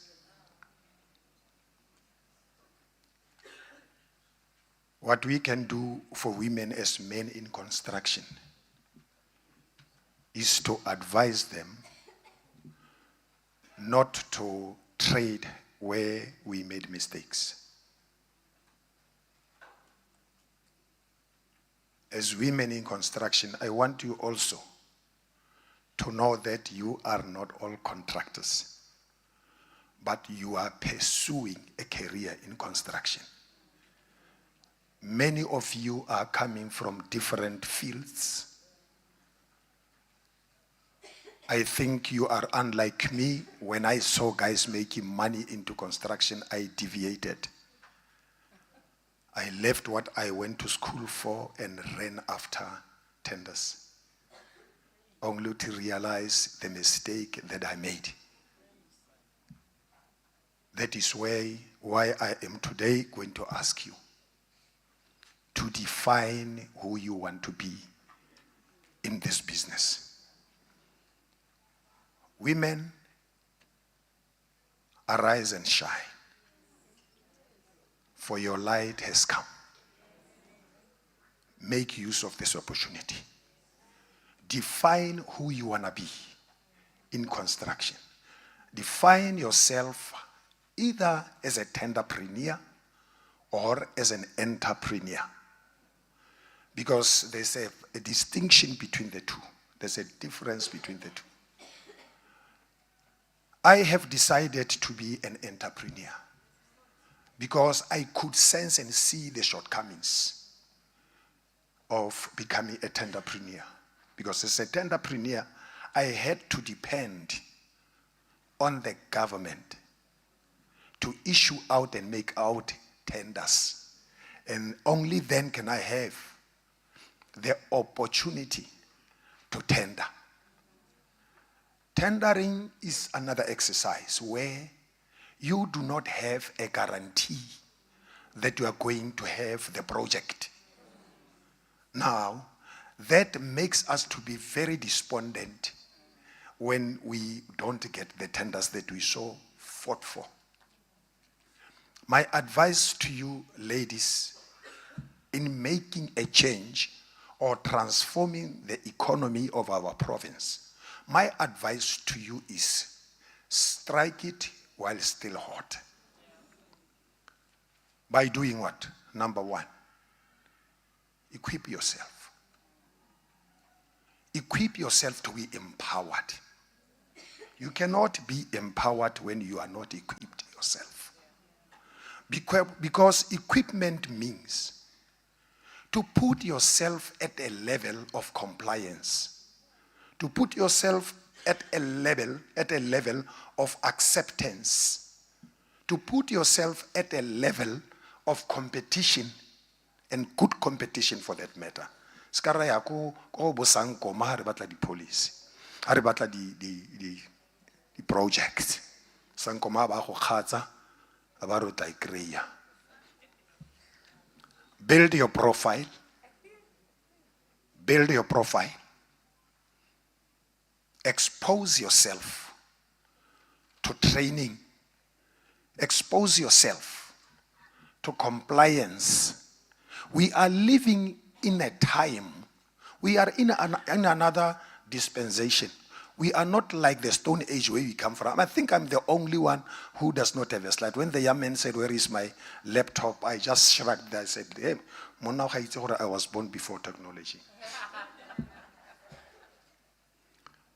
We need to equip ourselves. Some of us who are pursuing a career in construction are not even having a grade 12. Now, looking at the level of the English here today,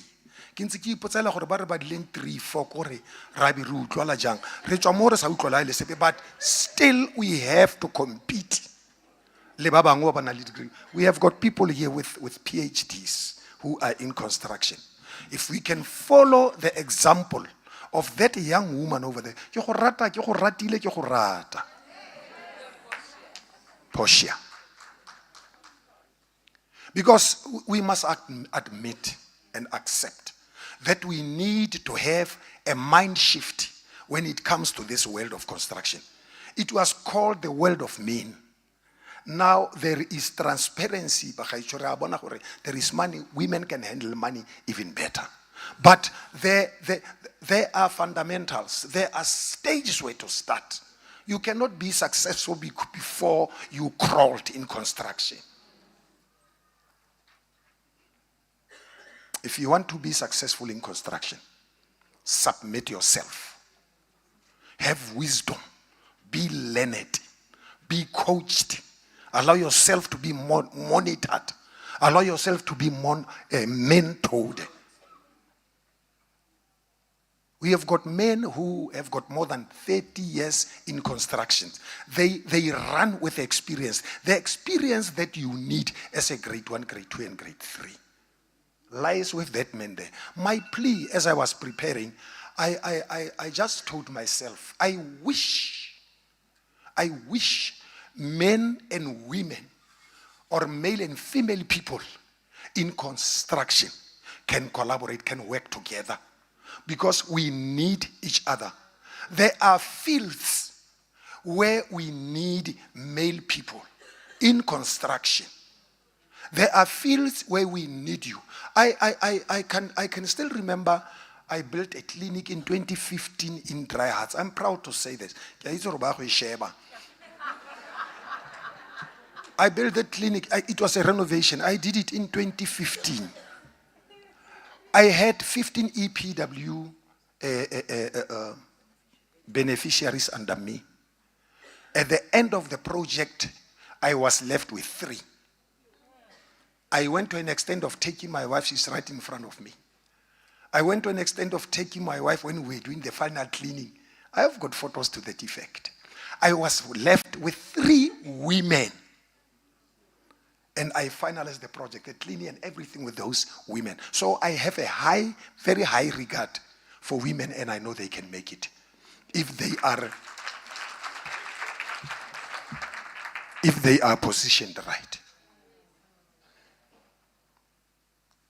I have got ladies here that I know that they studied in the right line. I have got ladies here that I know are quantity surveyors. I've got ladies here that I know who did civil engineering, who went to school for it. Those are the people that are supposed to be embarking into construction, because they know, they have this, they know construction, they studied construction. Now, for all of you who are just inspiring a career in construction, please toe the line. Do not expect favors from anybody. Depend on your own strength. What if you don't have the strength necessary for you to pursue a career here? Outsource.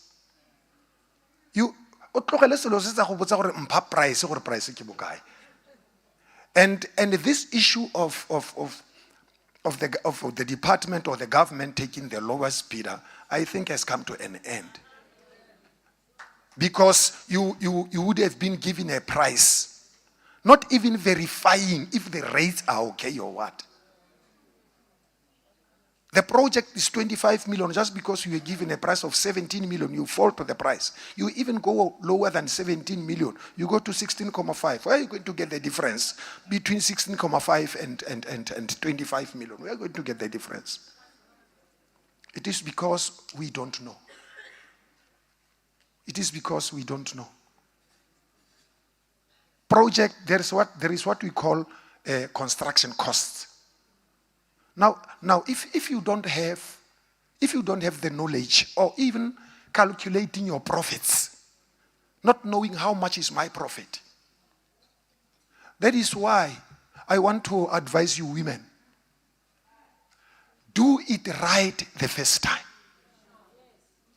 Do it right the first time, and you shall differ from the rest.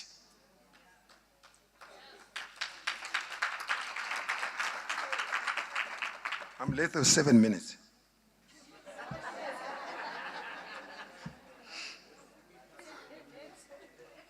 Know your construction costs. Know how to tender. Know what tendering entails. Know your profit margins.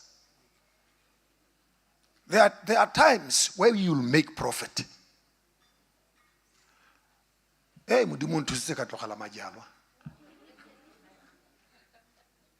Ladies, no Hennessy. Ladies, no Hennessy. Because Hennessy was not worked into the profit. There are three things that we need to observe when we come to profit making. When you realize a certain margin of profit in construction, there are three factors that you need to take into heed. Number one, or even before you make profit, you were at a stage of wealth creation. Your running around was because you wanted to create wealth. You were successful as a woman. Here is the wealth. What do you do with the wealth? No Hennessy. I want to repeat. That's what we call wealth management. You manage your wealth in such a way that when you get the next project, you are still having a reserve to go and start a project with. Because life is very tough now. When you don't have money and you are given, this thing to be, we get excited at the reception of a letter. Appointment letter. Can we please?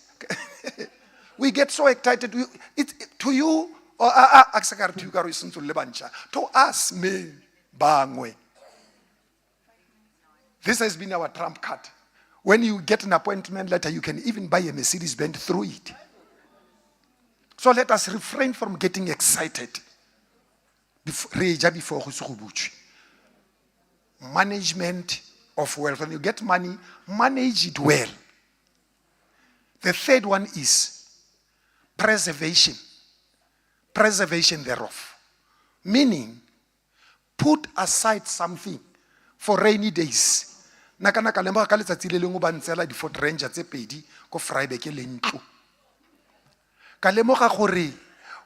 it is hot, the bank will come with an umbrella. Because I have money, banka etlang kukueletsa go le mogote. But wa madi a ka a fela e simolola e nna pula ya dihako, the bank takes off the umbrella.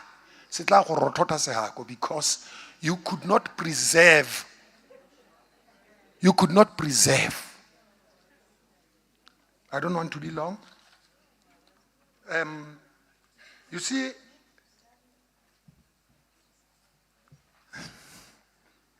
it's like insurela, but lo tse ntshwantse gore re di bue. Ke batla go feleletsa. Ska re ke buela ke tshwere se stone fa.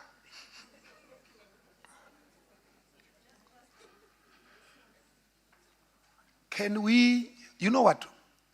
If you are a tenderpreneur, you are a businesswoman. If you are an entrepreneur, you are still a businesswoman. You are in business. though the modes are not the same. Now, you can, within construction sector itself, you can diversify within construction. At times, you don't even have to go out and have many irons, many eggs on so many baskets, just in construction. As an entrepreneur, do you know that you've got the opportunity to inform the government or a particular department that you have got an idea that can help the department or the entire government to solve the problem of unemployment? Do you know that you have the right to can even go to an extent of drawing a proposal? Drawing a proposal and submitting it to government. Telling the government that, government, I see we have got a plight in South Africa of buckets in the toilet, of what do you call it? Toilet buckets. Bucket system. I've got an example here of a proposal that I wrote, I think 10 years ago. How this plight or how this problem of buckets can be resolved. And as an entrepreneur, even if your proposal is rejected, you don't feel despondent, because there can be some way a proposal better than your proposal.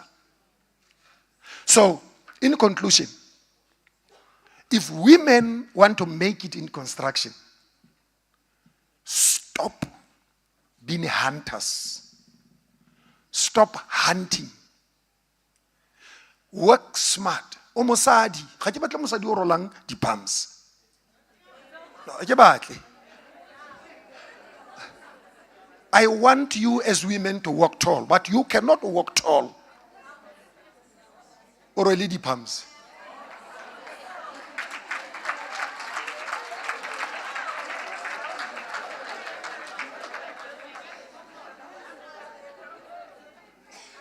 Let us inculcate in ourselves a mindset of a winner.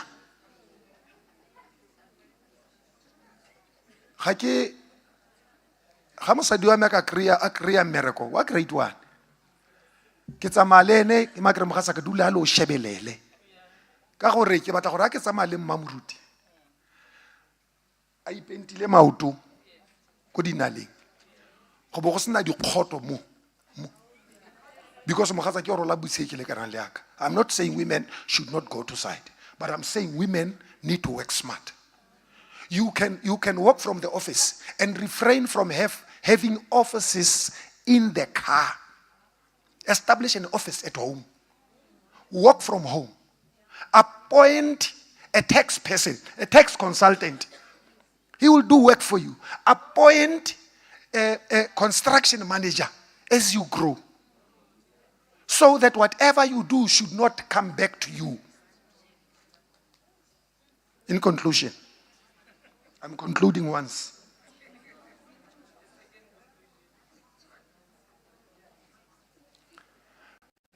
When you embark into partnerships and joint ventures and subcontracting,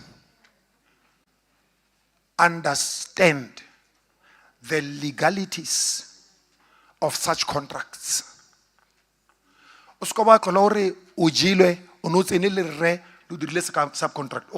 Yes, well, because you entered into verbal agreements. Understand your GCC. Understand your GBCC. Understand your FIDIC. Understand what it entails to enter into any collaboration with anybody or partnership with anybody. So that up front you know how much is mine, how much is his. Thank you.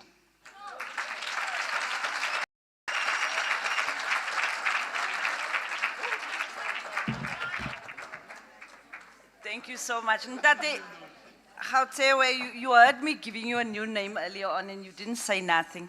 but maybe because I was subconsciously, I knew you were going to help us for the minds to be reborn a little bit. Because your message is very important, it's true. We must work more smarter as women. Because we've got other duties that men don't have.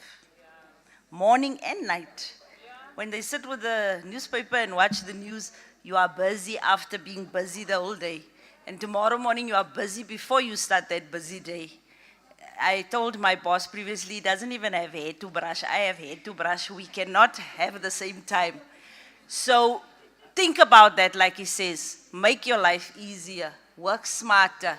From home, have people doing certain things for you. You pay a small fee to them because remember, you know you're going to be successful. You'll be able to afford those people to help you and make your life easier. We are going to have to break for lunch. We are getting into spring, it's becoming warmer, and I think a person's body gets tired faster now. So can I request that all our participants remain here? Because the venue is not large enough for all of us to have a proper lunch. We are then going to split up with the table of honorable MECs, our speakers, management, and the exhibitors to the MUBA, and then our participants can remain here. It is now 9 minutes past 2, say 10 past 2. Can we be back by 3 o'clock sharp, please? Thank you.